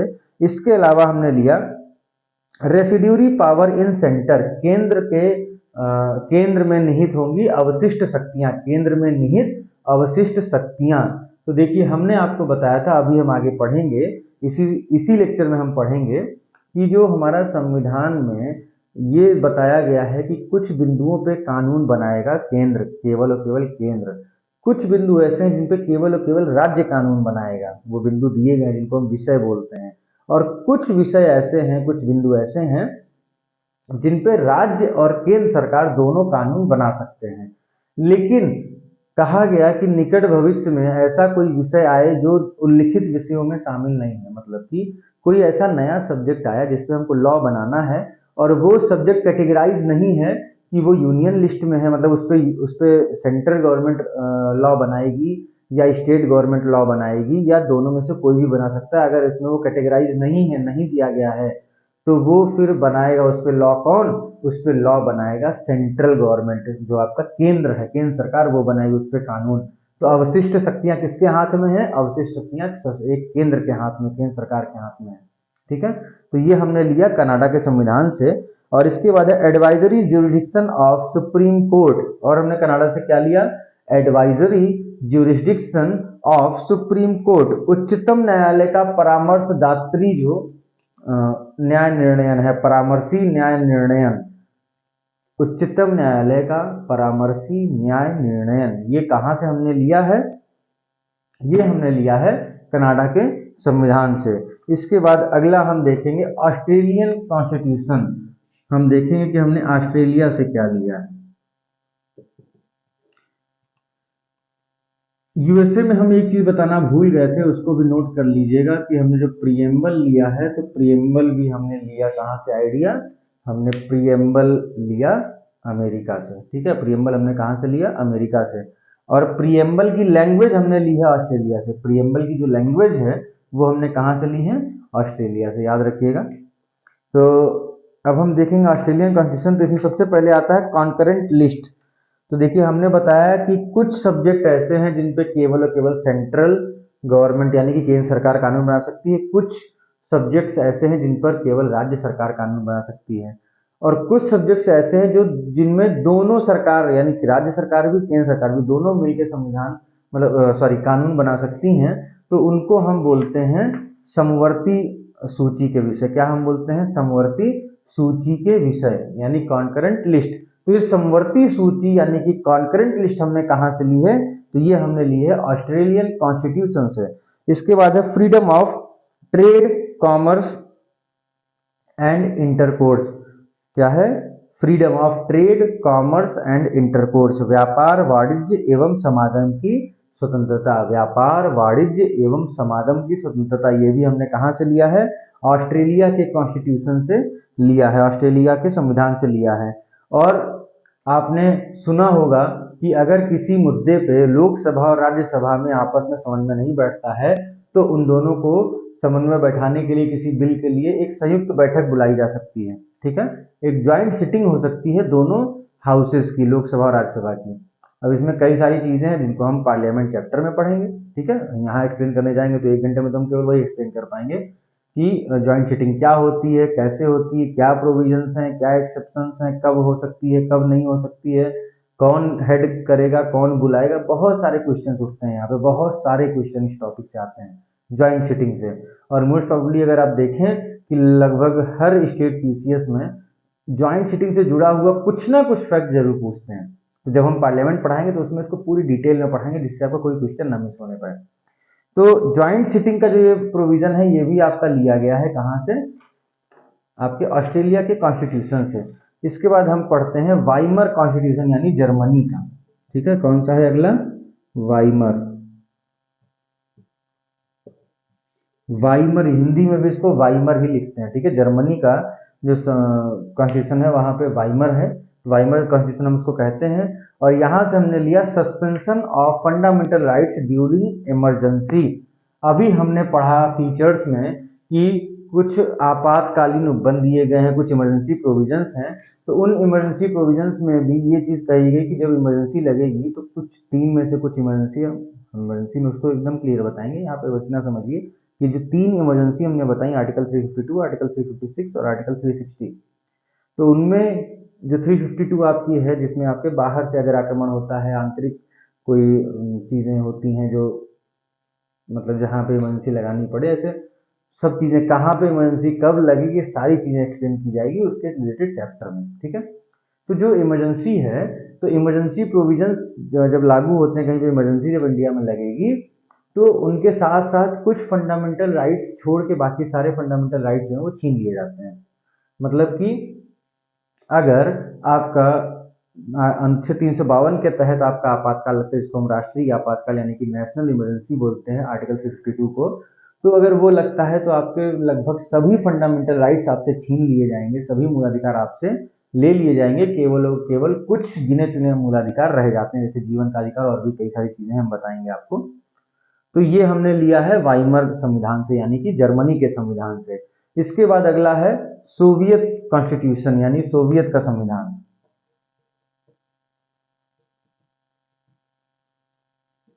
सोवियत कॉन्स्टिट्यूशन यानी कि उस समय जो यूएसएसआर हुआ करता था, प्रेजेंट टाइम में आपका रसिया, तो वहां के संविधान से हमने लिया है फंडामेंटल ड्यूटीज यानी कि जो मूल कर्तव्य हैं। हमारे संविधान में मूल कर्तव्यों का उल्लेख है, किस अनुच्छेद से किस अनुच्छेद में है और किस संशोधन अधिनियम से उसको जोड़ा गया है, इसको आप लोग कमेंट बॉक्स में बताइएगा। तो जो फंडामेंटल ड्यूटीज हैं यानी कि जो मूल कर्तव्य हैं वो हमने लिया है रसिया से। Ideal of justice in preamble, तो जो हमारे प्रस्तावना में न्याय की बात की गई, जस्टिस की बात की गई, 3 तरीके के जस्टिस की बात की गई, हम बताया आपको, सोशल, इकोनॉमिक और पॉलिटिकल। तो इसके जो आइडियल यानी कि जो मूल कर्तव्य एवं प्रस्तावना में जो न्याय का आदर्श है वो कहाँ से लिया गया, वो मतलब जो सामाजिक, आर्थिक और राजनीतिक न्याय है उसका जो आदर्श है, ठीक है, आदर्श रूप जो है वो लिया गया है कहाँ से, वो लिया गया है रसिया के संविधान से। इसके बाद अगला हम देखेंगे फ्रेंच कॉन्स्टिट्यूशन से। किससे देखेंगे, फ्रेंच कॉन्स्टिट्यूशन। तो अगर हम फ्रेंच कॉन्स्टिट्यूशन यानी फ्रांस के संविधान से हमने क्या लिया है उसको देखते हैं। तो republic and ideal of liberty, equality and fraternity in the preamble. Republic and ideal of liberty, equality and fraternity in the preamble. गणतंत्रात्मक और प्रस्तावना में स्वतंत्रता, समता और बंधुता के आदर्श। क्या लिया हमने, गणतंत्रात्मक और प्रस्तावना में स्वतंत्रता, समता और बंधुता के आदर्श। ये सब हमने सारा कुछ कहाँ से लिया है, फ्रांस से लिया है। इसके बाद है साउथ अफ्रीकन कॉन्स्टिट्यूशन, दक्षिण अफ्रीकी संविधान से अगर हम बात करें, अगला हम कहाँ से देखेंगे, साउथ अफ्रीकन। तो जब हम साउथ अफ्रीकन की बात करते हैं तो इसमें कहता है procedure for amendment of the constitution and election of members of Rajya Sabha, यानी कि जो संविधान संशोधन की प्रक्रिया है, प्रोसीजर है जो, ठीक है, वो, और राज्यसभा में सदस्यों का निर्वाचन यानी कि इलेक्शन, हमने इससे पहले जो पढ़ा वो नॉमिनेशन था, ठीक है, मनोनयन, ठीक है, जो नॉमिनेट करते हैं। यहाँ पे हम बात कर रहे हैं निर्वाचन यानी कि इलेक्शन। तो राज्यसभा के सदस्यों का जो निर्वाचन है यानी इलेक्शन है वो, और उसके साथ ही साथ क्या कि जो संविधान संशोधन की प्रक्रिया है, ठीक है, जो आपका जो कॉन्स्टिट्यूशनल अमेंडमेंट का जो प्रोसेस है, ये सारा कुछ कहाँ से लिया गया है, ये आपका लिया गया है साउथ अफ्रीकन यानी कि दक्षिणी अफ्रीका के संविधान से। और इसके बाद आपका अगला आता है जापानीज कॉन्स्टिट्यूशन। कौन सा आता है?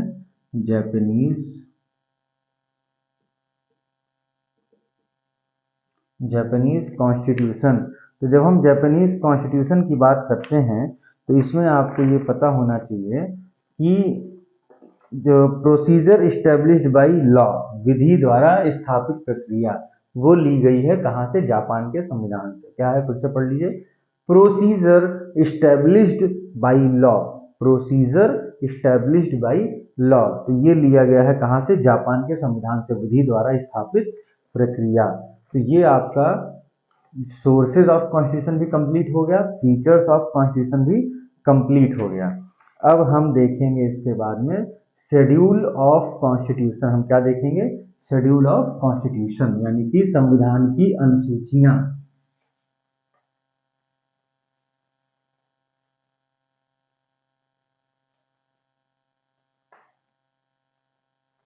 अब ये समझ लीजिए कि संविधान की अनुसूचियां जो हैं, इसको पढ़ने के बाद में आपका संविधान शुरू हो जाएगा, ठीक है। कल का जो लेक्चर अपलोड होगा उसमें आप पढ़ेंगे संविधान की अनुसूचियों के आगे का यानी कि प्रस्तावना, प्रियम्बल। उसके बाद जब आगे बढ़ेंगे तो संघ एवं उसके राज्य क्षेत्र, संघ राज्य एवं उसके क्षेत्र यानी कि जो हमारे स्टेट हैं, यूटीज हैं, हमारे यूनियन, उसके बारे में हम पढ़ेंगे। आर्टिकल नंबर 1 से शुरुआत होगी। तो अब यहाँ से आप कॉन्स्टिट्यूशन पढ़ना शुरू कर रहे हैं। सबसे पहले हम देखेंगे कि हमारे जो आपकी सूचियां हैं, अनुसूचियां यानी कि जो शेड्यूल्स हैं, उनके बारे में हम पढ़ेंगे, ठीक है। शेड्यूल्स ऑफ कॉन्स्टिट्यूशन,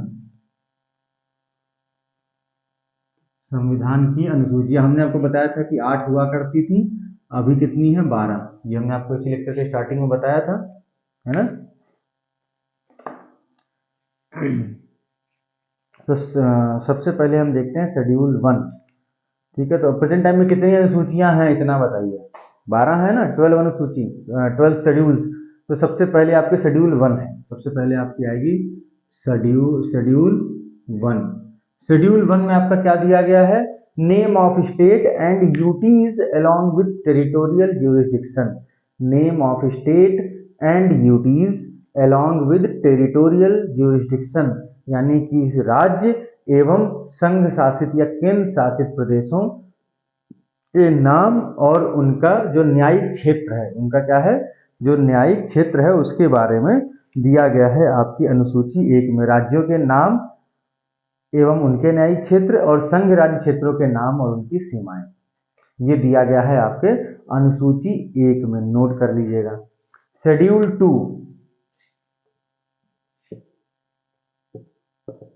शेड्यूल 2 की अगर हम बात करें तो इसमें आपके इमोल्यूमेंट्स की बात की गई है। इमोल्यूमेंट्स यानी कि परिलब्धियां, क्या है? परिलब्धियां, अलाउंसेस और इसके अलावा आपके आएंगे जो प्रिविलेजेस हैं। क्या हैं? प्रिविलेजेस हैं। ये सब आपका दिया गया है शेड्यूल 2 में। किसके, अच्छा किसके इमोल्यूमेंट्स हैं, अलाउंसेस और प्रिविलेजेस दिए गए हैं, इसको नोट करिए, नोट करिए, मैं बोल रहा हूँ एक एक नाम। सबसे पहले आपका प्रेसिडेंट यानी राष्ट्रपति के परिलब्धियां, भत्ते एवं विशेषाधिकार, ये कहाँ दिया गया है? शेड्यूल 2 में दिया गया है। इसके बाद दूसरा है गवर्नर यानी कि राज्यपाल। इसमें किसके किसके दिए गए? सबसे पहले आ जाएगा प्रेसिडेंट, दूसरे पे राज्यपाल, तीसरे पे आपका आएगा speaker and deputy speaker of Lok Sabha and state legislative assembly, यानी कि जो लोकसभा है और स्टेट लेजिस्लेटिव असेंबली है, ठीक है, यानी कि लोकसभा और राज्य विधानसभा, इनके जो स्पीकर होते हैं और जो डेप्यूटी स्पीकर होते हैं, इन लोगों की परिलब्धियां, भत्ते और विशेषाधिकार यानी कि एमोल्यूमेंट्स, प्रिविलेजेस एंड अलाउंसेस, ये सब दिए गए हैं शेड्यूल 2 में। और किसका दिया गया है? Chairman and deputy chairman of Rajya Sabha and state legislative council. Rajya Sabha और स्टेट लेजिस्लेटिव काउंसिल यानी क्या होता है? राज्य विधान परिषद। तो इनके जो चेयरमैन होंगे, ठीक है, और जो डेप्यूटी चेयरमैन होंगे उनके परिलब्धियां, भत्ते, विशेषाधिकार, ठीक है, emoluments, allowances and privileges of chairman and deputy chairman of Rajya Sabha state legislative council. और दिया होगा सुप्रीम कोर्ट और हाई कोर्ट के जजेस का। सुप्रीम कोर्ट और हाई कोर्ट के यानी उच्चतम न्यायालय और उच्च न्यायालय के न्यायाधीशों के विशेषाधिकार, भत्ते और परिलब्धियां दी हुई हैं शेड्यूल 2 में। और इसके बाद एक और याद रखना, CAG, controller and auditor general of India, Bharat के नियंत्रक एवं महालेखा परीक्षक, controller and auditor general of India, CAG. तो इन लोगों के सभी अलाउंसेस, एमोल्यूमेंट्स, प्रिविलेजेस दिए हुए हैं शेड्यूल 2 में। याद रहेगा अनुसूची 2 में क्या है। इसके बाद अनुसूची 3 आती है, फॉर्म्स ऑफ ओथ और अफर्मेशन। शेड्यूल 3 में आपको क्या मिलेगा? ओथ एंड अफर्मेशन, वही शपथ।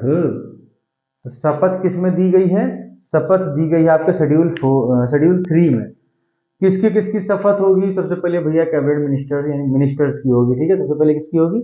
मिनिस्टर्स यानी कि संघ के मंत्री। उसके बाद अगर हम देखें तो candidate for election to parliament, यानी कि क्या इसको हम कहेंगे? संसद के लिए निर्वाचन हेतु अभ्यर्थी। मेंबर ऑफ पार्लियामेंट यानी संसद के सदस्य। CJI, chief justice of India, यानी कि भारत के जो सर्वोच्च न्यायाधीश होंगे, ठीक है। इसके बाद आपके हैं भारत के नियंत्रक एवं महालेखा परीक्षक यानी कि CAG, controller and auditor general auditor general of India accounts, sorry. इसके बाद है स्टेट मिनिस्टर्स यानी राज्य मंत्री। इसके बाद है candidate for election to state legislature, राज्य विधानमंडल के जो कैंडिडेट हैं इलेक्शन के लिए, जो हैं मतलब इलेक्शन के लिए जो अभ्यर्थी हैं, जो कैंडिडेट्स हैं वो। इसके बाद में मेंबर ऑफ स्टेट लेजिस्लेचर यानी कि राज्य विधानमंडल के सदस्य और हाई कोर्ट के जज, हाई कोर्ट के न्यायाधीश। इन सभी की शपथ किसमें दी गई है? इसमें दी गई है आपकी शेड्यूल 3 में। इससे रिलेटेड एक फैक्ट याद कर लीजिएगा कि oath of secrecy will be या should be replaced by oath of transparency. ये कहा है सेकेंड एआरसी की रिपोर्ट में कहा गया, ठीक है। प्रशासनिक सुधार आयोग की जो द्वितीय रिपोर्ट है, सेकेंड रिपोर्ट है, उसमें रिकमेंड किया गया, उसमें कहा गया कि ओथ ऑफ सीक्रेसी की जगह पे ओथ ऑफ ट्रांसपेरेंसी होना चाहिए, ठीक है। इसके बाद आता है शेड्यूल 4। क्या आएगा आपका? शेड्यूल 4। इसमें एलोकेशन ऑफ सीट्स है। क्या है? Allocation of seats, allocation of seats of Rajya Sabha.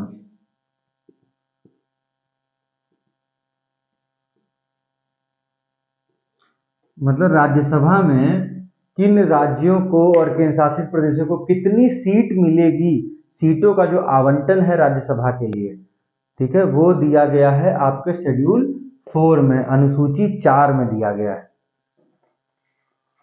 इससे रिलेटेड एक फैक्ट याद रखिएगा, 2007 अप्रैल 2007 में, ठीक है, इससे रिलेटेड एक फैक्ट है, अप्रैल 2007 एक पुंछी कमीशन बनाया गया था। पुंछी कमीशन ये बनाया गया था अप्रैल 2007, अप्रैल 2007 के लिए सेंटर स्टेट रिलेशन रिलेटेड ये बना था। तो इसमें इसको पुंछी कमीशन इसलिए कहते हैं कि पुंछी कमीशन के जो हेड थे वो थे मदन मोहन पुंछी। पुंछी कमीशन के हेड कौन थे? मदन मोहन पुंछी। तो मदन मोहन पुंछी जी जो इसके हेड थे, इस कमेटी ने अपनी रिपोर्ट सौंपी थी 2010 में। इसकी रिपोर्ट्स कब आई थी इस कमीशन की? 2010 में, 2010 में रिपोर्ट्स आई थी। और इसमें रिकमेंड किया गया इक्वल रिप्रेजेंटेशन ऑफ स्टेट्स। क्या कहा गया? इक्वल रिप्रेजेंटेशन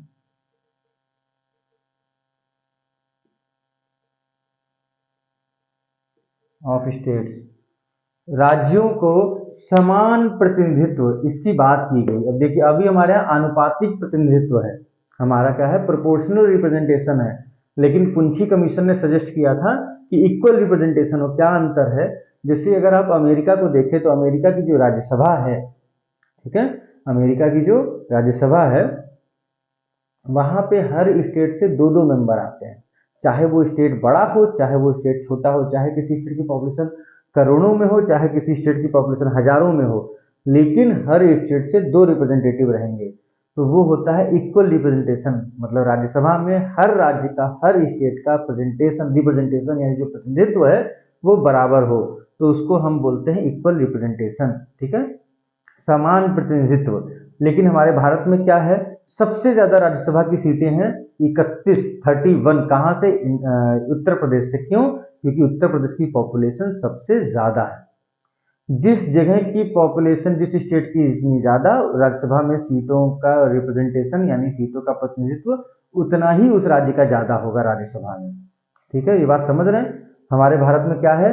जिस राज्य की जनसंख्या जैसी है उसके अनुपात में ही राज्यसभा में सीट मिलती है। ठीक है, तो इसलिए आप देखेंगे कुछ राज्यों को 2 सीट मिली है, किसी राज्य को 31 सीट मिल गई, 31 सीट मिल गई। मेघालय वगैरह को 1-2 ऐसे ही मिली है, मिजोरम वगैरह को। तो 1 या 2 सीटें सबको छोटे छोटे राज्यों को मिल जाती है। क्यों? क्योंकि जनसंख्या के हिसाब से मिलता है, पॉपुलेशन के हिसाब से मिलता है। तो हमारे यहाँ प्रोपोर्शनल रिप्रेजेंटेशन है, हमारे यहाँ समानुपातिक प्रतिनिधित्व प्रणाली है, जबकि अमेरिका में आपकी समान प्रतिनिधित्व प्रणाली है, इक्वल रिप्रेजेंटेशन है राज्यसभा में। क्लियर है ये चीज? इसके बाद हम आगे बढ़ते हैं, administration and control of scheduled areas and scheduled tribes. ये है आपके शेड्यूल 5। शेड्यूल 5, तो ये है अनुसूचित और जनजातीय क्षेत्रों के प्रशासन तथा नियंत्रण के बारे में उपबंध। Administration and control of scheduled areas and scheduled tribal areas. ठीक है, scheduled areas and tribal areas. तो एडमिनिस्ट्रेशन की बात कर रहा है।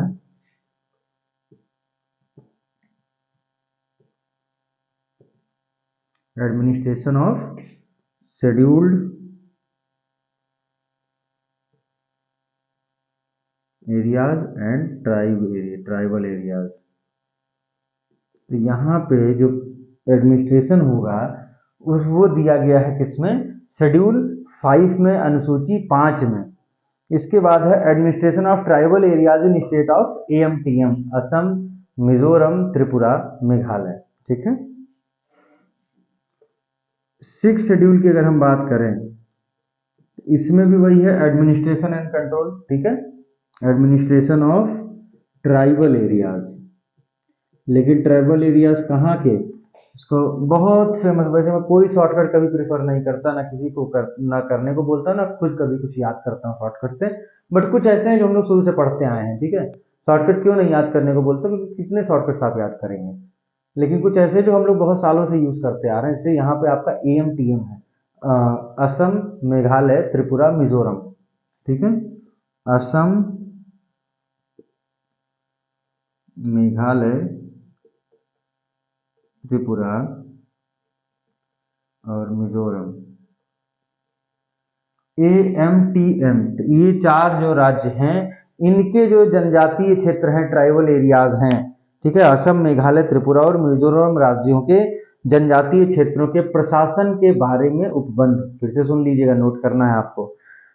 असम, मेघालय, त्रिपुरा और मिजोरम राज्यों के जनजातीय क्षेत्रों के प्रशासन के बारे में उपबंध। Administration of tribal areas in states of Assam, Meghalaya, Tripura, Mizoram. और अगर हम बात करें किस आर्टिकल में दिया गया है, तो ये दिया गया है आर्टिकल 2। ये कहां से कहां तक दिया गया है? आर्टिकल 244 से 275। आर्टिकल 244 से आर्टिकल 275। इसके बाद हम देखेंगे शेड्यूल 7। क्या हम देखेंगे?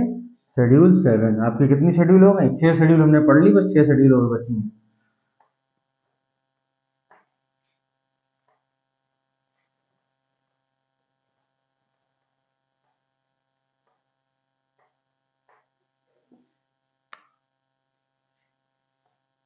शेड्यूल 7। अब कौन सी शेड्यूल आएगी? Schedule number 7। तो इसमें कह रहा है division of powers between union and states. Division of powers between union and states. Between union and states, इनके बीच में जो सेपरेशन ऑफ पावर है, डिवीजन ऑफ पावर है, उसकी 3 लिस्ट दी गई है। ठीक है, 3 लिस्ट।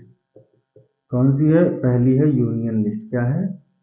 Union list. दूसरी है स्टेट लिस्ट और तीसरी है कॉन्करेंट लिस्ट। इसमें ओरिजिनली आपके 97 सब्जेक्ट्स हुआ करते थे। ठीक है, इसमें आपके 66 सब्जेक्ट्स हुआ करते थे और इसमें आपके 51 वगैरह अप्रॉक्स कुछ था, 47 था।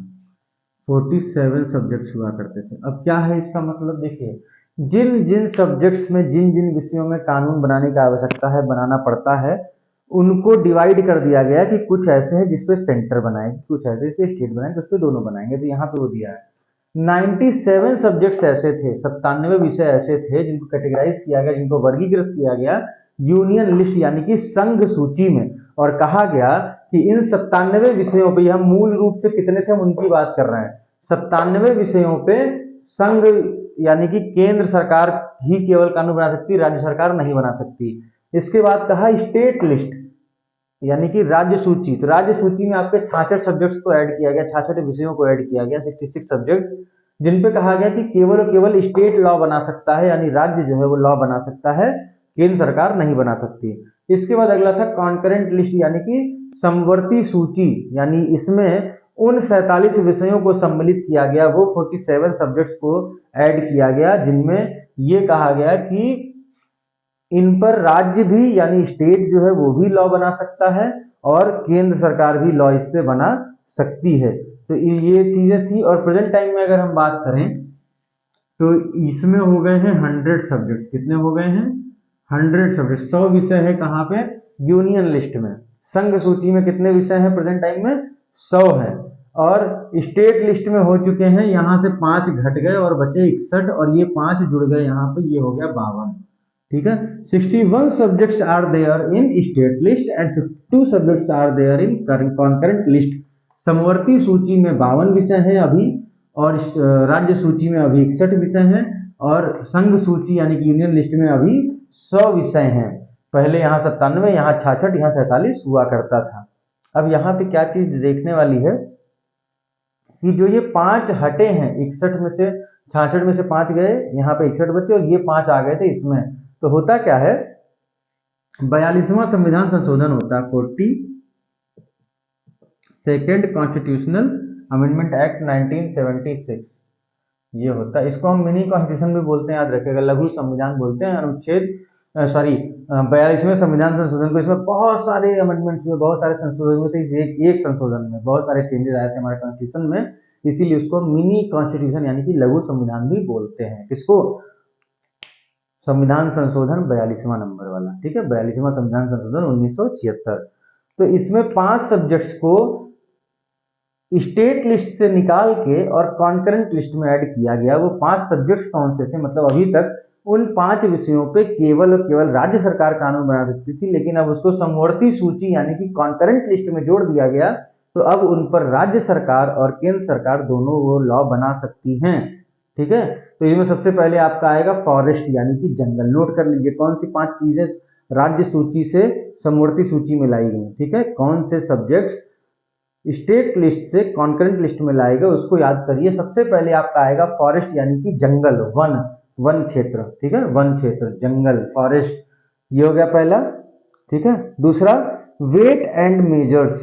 क्या है? Weight and measures, weights and measures, अरे तो भाई वेट्स एंड मेजर्स समझ रहे हो ना, मापक वगैरह, भार एवं मापक, ऐसे लिख सकते हैं आप लिखना चाहें तो। तीसरा है प्रोटेक्शन ऑफ वाइल्ड लाइफ, वन्य क्षेत्र की सुरक्षा।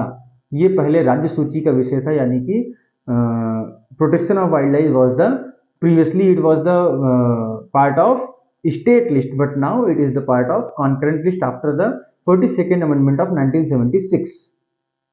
1976 के 42वें संविधान संशोधन अधिनियम के बाद अब जो वन्य जीव जो है, वाइल्ड लाइफ जो है, उनकी रक्षा अब केवल और केवल राज्य का नहीं रह गया, अब केंद्र और राज्य दोनों का वो कानून बनने का उनका क्षेत्राधिकार हो गया। तीसरा था administration of justice and organisation of subordinate courts. ठीक है, तो न्याय का प्रशासन क्या है, न्याय का प्रशासन और सब ऑर्गेनाइजेशन ऑफ सबऑर्डिनेट कोर्ट्स, तो अधीनस्थ न्यायालयों का संघ। तो ये आपका पहले हुआ करता था स्टेट लिस्ट में, अब आ गया कॉन्करेंट लिस्ट में। और पांचवा आपका है एजुकेशन एक्सेप्ट प्राइमरी, प्राइमरी शिक्षा जो थी उसको छोड़ के बाकी जो शिक्षा है, एजुकेशन है, वो केंद्र और राज्य दोनों उस पर कानून बना सकते हैं, वो आ गई है कॉन्करेंट लिस्ट में, पहले हुआ करती थी स्टेट लिस्ट में। यहाँ तक चीजें क्लियर हैं। अब आता है शेड्यूल नंबर 8। शेड्यूल 8 की अगर हम बात करें तो शेड्यूल 8 बताता है कि हमारी जो लैंग्वेज हैं जो संविधान से मान्यता प्राप्त है वो कितनी हैं और कौन सी हैं। ठीक है, languages recognised by constitution are given in the schedule 8। Originally there were 14 languages, but now but presently there are 22 languages in schedule 8। मूल रूप से 8वीं अनुसूची में 14 भाषाएं हुआ करती थीं, लेकिन अभी के समय में अगर हम देखें तो 22 भाषाएं हैं, मतलब 8 भाषाओं को बाद में जोड़ा गया।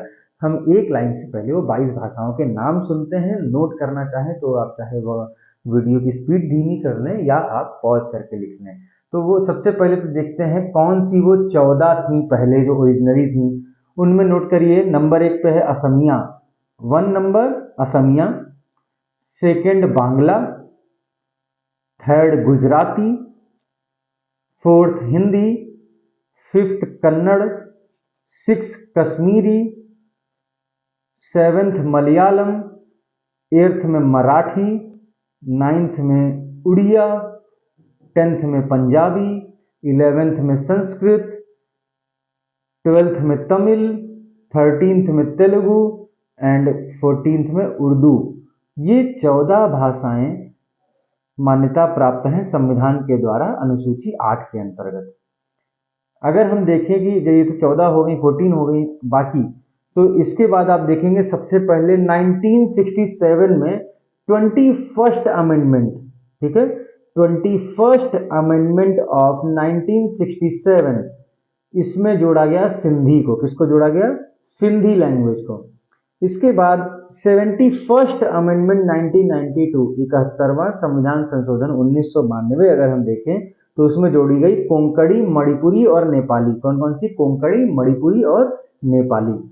और इसके बाद 92nd अमेंडमेंट 2003, 92वां, कौन सा? 92 नंबर का संविधान संशोधन 2003 में हुआ। उसमें और 4 भाषाएं जोड़ी गई, बोडो, डोंगरी, मैथिली और संथाली। ठीक है, तो कौन सी 8 बाद में ऐड हुई? पहले सिंधी है, 1967 में ऐड होती है। कोंकणी, मणिपुरी, नेपाली, ये तीनों ऐड होती हैं 1992 में। और इसके बाद बोडो, डोंगरी, मैथिली और संथाली ये ऐड होती हैं आपके 2003 में। क्लियर है?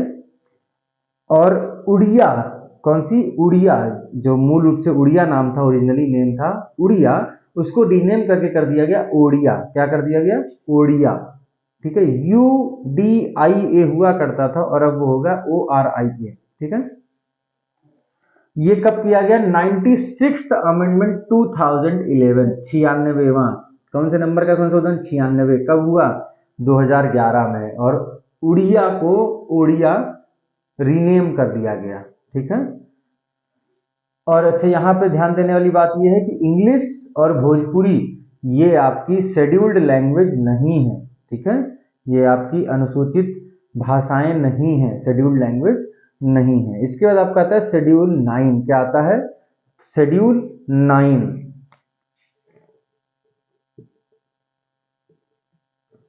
शेड्यूल 9 क्या कहता है? तो भाई शेड्यूल 9 कहता है protection of laws from judicial invalidation, protection of laws from judicial invalidation. तो इसमें कहता है कि भू सुधारों और जमींदारी प्रणाली के उन्मूलन से संबंधित राज्य विधानमंडलों और अन्य मामलों से संबंधित संसद के अधिनियम एवं विनियम। तो देखिए सीधी सी बात यह है कि जो कहा गया कि जो ये 9th शेड्यूल है, इसमें जितने सब्जेक्ट्स को ऐड किया जाएगा वो जुडिशियल रिव्यू से बाहर होंगे, वो आपके न्यायिक जो पुनरावलोकन है उससे बाहर होंगे, ठीक। उन पर जुडिशियल रिव्यू उन सब्जेक्ट्स पर नहीं किया जा सकता जो आपके शेड्यूल 9 में है, ठीक है। लेकिन इसमें अगर हम देखें तो ओरिजिनली कितने थे इसमें 13 सब्जेक्ट्स थे, ठीक है। कितने विषय थे इसमें? 13। अभी कितने हैं? 282, 282। कितने सब्जेक्ट्स हैं? 282। और इस सूची में जो आपका ये सूची है, अगर हम देखें तो इसको अमेंडमेंट के द्वारा जोड़ा गया। तो कौन सा अमेंडमेंट था? पहला अमेंडमेंट 1951 का जो पहला अमेंडमेंट था, जिसमें हमारे प्राइम मिनिस्टर थे पंडित जवाहरलाल नेहरू, उनके समय में इसको जोड़ा गया, ठीक है। और इसके बाद होता है केशवानंद भारती केस, जिसका डिसीजन अप्रैल 1973 में आता है ना। तो डिसीजन तो क्या छोड़िए, 1973 का केस है, ठीक है। डिसीजन तो छोड़ दीजिए, पहले की बाद में इतना मुझे भी एकदम ठीक नहीं है, बट इतना है कि अप्रैल 1973 का केस है, केशवानंद भारती केस। तो कहा गया केशवानंद भारती केस के बाद में जो 24 अप्रैल 1973 की बात अगर हम करें, जबकि 24 अप्रैल 1973, तो उसके बाद कोई भी अगर कानून बना है तो वो जुडिशियल रिव्यू के अंडर आएगा, ठीक है। और जुडिशियल रिव्यू जो है वो हमारे कॉन्स्टिट्यूशन का बेसिक पार्ट है, हमारे संविधान का मूल ढांचा है। जुडिशियल रिव्यू यानी न्यायिक पुनरावलोकन हमारे संविधान का मूल ढांचा है, ऐसा कहा गया इसमें। और कहा गया कि 9th schedule is not an exception, यानी कि जैसे पूरे संविधान का न्यायिक पुनरावलोकन किया जा सकता है, वैसे ही 9वीं अनुसूची का भी न्यायिक पुनरावलोकन किया जा सकता है, ठीक है। ये केशवानंद भारती केस में कहा गया। और कहा गया जो भी 1973 के बाद के केस हैं, ठीक है, जो भी 1973 24 अप्रैल 1973 के बाद के जो भी केसेस होंगे, ठीक है, वो सब जुडिशियल रिव्यू के पार्ट होंगे, because judicial review is the part of basic structure of constitution. इसके बाद आपका अगला आता है शेड्यूल 10। क्या आता है? शेड्यूल 10 एंटी डिफेक्शन लॉ है। इसमें क्या है?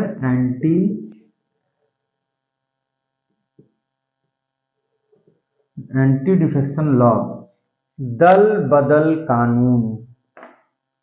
तो देखिए होता क्या है कि जब कोई मेंबर ऑफ पार्लियामेंट है, मेंबर ऑफ स्टेट लेजिस्लेचर है, जब वो इलेक्ट होकर पहुंचता है, उसके बाद में वो पार्टी बदल लेते हैं, ठीक है।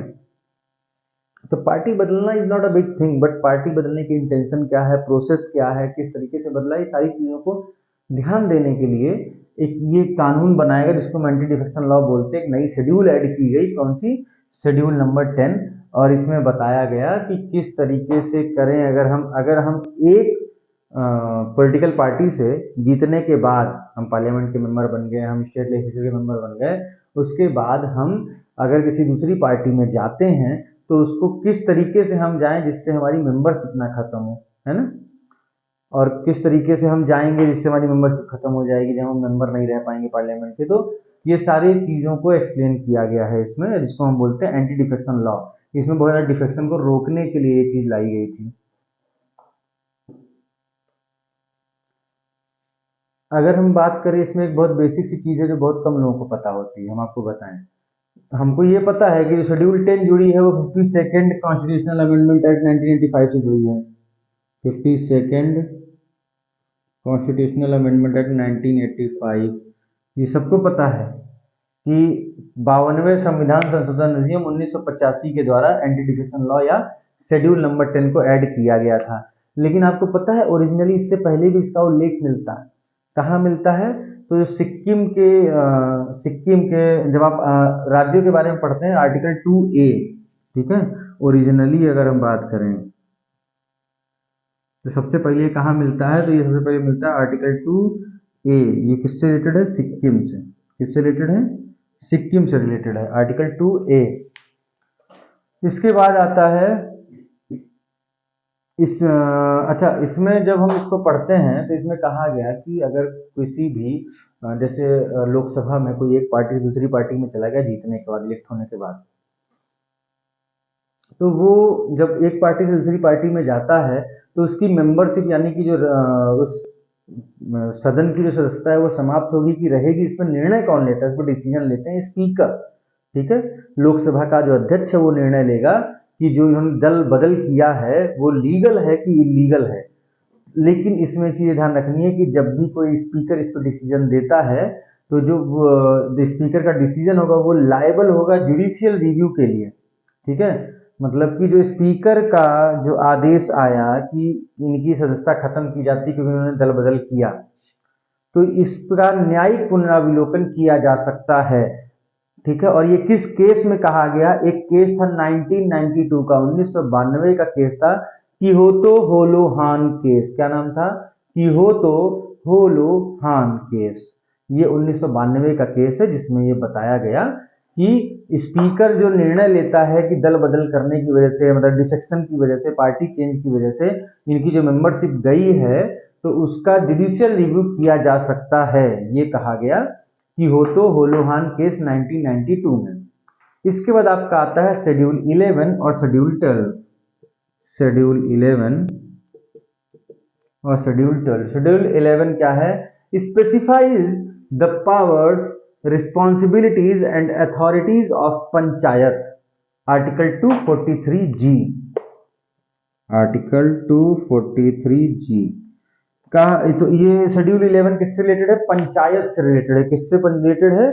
पंचायत। शेड्यूल 11 अनुसूची 11 किससे जुड़ी हुई है? पंचायत से। तो अनुसूची 11 में पंचायत की जो शक्तियां हैं, उसकी जिम्मेदारी और उसकी अथॉरिटी, सारी चीजें बताई गई हैं। और किस आर्टिकल में है ये सारी चीजें? अनुच्छेद 243G, आर्टिकल 243G में। और इसको जोड़ा गया था आपके 73rd अमेंडमेंट एक्ट 1992 में। कब जोड़ा गया है? 73rd कॉन्स्टिट्यूशनल अमेंडमेंट एक्ट 1992, 73वें संविधान संशोधन अधिनियम 1992 के द्वारा शेड्यूल 11 जो कि पंचायत से संबंधित है उसको जोड़ा गया था। और इसमें कितने फंक्शनल मैटर्स हैं, इसमें कितने कार्यात्मक बिंदु हैं, मैटर हैं, तो इनकी संख्या है 29, ठीक है। तो ये क्वेश्चन पूछ सकता है फंक्शनल मैटर्स ऑफ पंचायत, तो इसमें होंगे 19। मतलब कुल मिला के जो पंचायत का फंक्शन है, जो पंचायत के कार्य है, वो कितने इसमें दिए गए हैं, तो वो उनसे जुड़े हुए फंक्शंस को बताया गया है 29, ठीक है। इसके बाद आता है शेड्यूल 12। क्या आता है? शेड्यूल 12।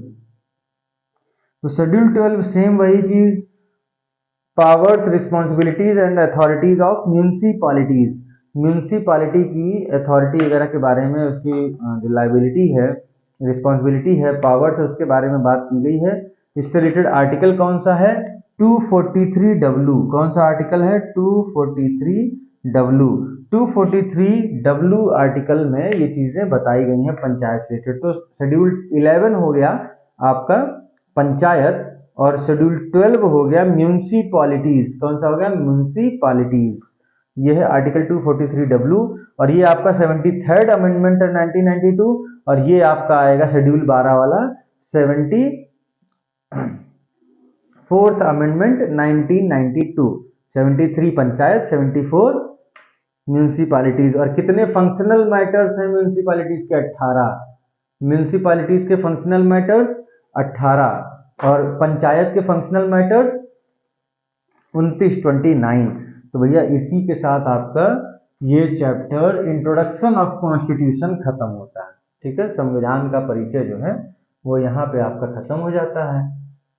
अब बात होती है अगले लेक्चर की, तो अगले लेक्चर में हम पढ़ेंगे प्रिएम्बल, संविधान की प्रस्तावना। ये हमारा अगला चैप्टर होगा, अगला हमारा यही लेक्चर होगा। मिलते हैं आपसे नेक्स्ट लेक्चर में। और चीज़ें सही लगें अगर चैनल को सब्सक्राइब करिए, अपने दोस्तों में शेयर करिए, ज़्यादा से ज़्यादा नॉलेज को आप लोगों तक पहुंचाइए। ठीक है, बाकी आपकी इच्छा, आप पढ़ते रहें, बस शेयर कर सकते हैं तो करिए, नहीं कर सकते हैं मत करिए, लेकिन पढ़ते रहें। ठीक है, तो अभी थोड़ा सा हम 2 मिनट बात कर लें कि इधर बीच काफ़ी दिन से लेक्चर्स नहीं आए, थोड़ा सा हम बिजी थे। कुछ हमारे 1-2 ट्रस्ट हैं जिनके साथ हम जुड़े हैं, उनके कुछ प्रोग्राम्स थे अभी हाल फिलहाल मार्च में ही, तो उसमें हम थोड़ा सा व्यस्त रहे। और वहाँ पे भी हम अपने इंस्टीट्यूट को लेके ही वहाँ पे चर्चा की हमने, वहाँ पे अपने जो एस्पिरेंट्स हैं उनको लेके हमने वहाँ पे चर्चा की। आपका 19 मार्च को ही, 19 मार्च को अभी प्रोग्राम हुआ था। माटी एक ट्रस्ट है, पब्लिक ट्रस्ट है जिससे हम जुड़े हुए हैं, तो उसका एक प्रोग्राम हुआ था जिसमें आपके माटी के कुछ प्रमुख लोग मौजूद थे, और उनमें मुख्य अतिथि जो हमारे थे वो माननीय हमारे रक्षा मंत्री राजनाथ सिंह जी थे, डिफेंस मिनिस्टर। और उसके अलावा विशिष्ट अतिथियों में आपके ब्रजेश पाठक जी थे, और भी कई बड़े राजनेता और कई आईएएस अधिकारी, कई रिटायर्ड मिलिट्री के ऑफिसर्स, काफ़ी लोगों से मेरी मुलाकात हुई, काफ़ी लोगों से हमने अपनी इस संस्था के बारे में चर्चा किया। हमने ये चर्चा किया कि हम किस तरीके से इसको आगे ले आ सकते हैं। तो कई सारे बैकअप प्लान हमने बनाए, अगर आप लोगों ने ध्यान दिया हो, हमने लोगो भी अपना डिज़ाइन कर लिया है ना। सारी चीज़ें पहले से ज़्यादा बेटर आपको लाइटिंग मिलेगी, और हमने अपना पूरा रूम एक डेकोर किया है सिर्फ और सिर्फ आप लोगों को पढ़ाने के लिए। खैर वो कोई बड़ी बात नहीं, हर कोई पढ़ाने वाला करता है, मैं कोई ऐसा नया नहीं कर रहा हूँ, तो इसकी मुझे कोई ये नहीं है कि मैं इसलिए बता रहा हूँ मैंने कोई बहुत बड़ा काम किया है। जो भी आपको पढ़ा रहे हैं लोग, और भी जगह आप ऑनलाइन पढ़ते हैं, तो वहाँ भी वो लोगों ने सारा कुछ डेवलप किया है। ऐसा नहीं कि कोई कम लाइट में पढ़ा रहा है, कोई कम, हर किसी का पढ़ाने का अपना तरीका है। लेकिन ये मैं वादा करता हूँ कि जितनी चीज़ मैं पढ़ा रहा हूँ उसके बाद आपका कुछ भी पॉइंट छूटने वाला नहीं है। चलिए, तो मिलते हैं आपसे नेक्स्ट लेक्चर में, जो कि कल ही आपको मिल जाएगा। और शेयर करिए, थोड़ा सा चीज़ें बेटर होंगी। थोड़ा सा जो हमारा टाइम था परेशानी वाला, जहाँ पे हमने एक कदम पीछे लिया था कि जिससे हम आगे एक बड़ा कदम ले सकें, तो उन सब चीज़ों की तैयारियों में हम लगे हुए थे। हमारा जो रूम हम बनवा रहे थे आप लोगों को पढ़ाने के लिए, जो हमारा उसको बनवाने में भी समय लगा, उसकी फिनिशिंग हो रही थी, तो उस समय तक मैं रिकॉर्ड भी नहीं कर पा रहा था। बहुत सारी चीज़ें थी हमारे साथ, लेकिन अभी सब कुछ रिजॉल्व हो चुका है। और जुड़े रहिए आप लोग हमसे, आगे और भी लोगों तक हमारे लेक्चर्स को पहुंचाइए, क्योंकि सबको फ़ायदा मिलना चाहिए। अभी मॉडर्न हिस्ट्री की भी क्लासेस आपकी अपलोड हो जा रही हैं अभी जल्दी ही, और ये इंडियन पॉलिटी आपका चल ही रहा है। जल्दी से आपका, मेरे ख्याल से मॉडर्न हिस्ट्री पहले ख़त्म होगा, वो ख़त्म होते ही हम आपके लिए या तो इकोनॉमी, इंडियन इकोनॉमी, या ज्योग्राफी, या इन्वायरमेंट हम लेके आएंगे। ठीक है, तो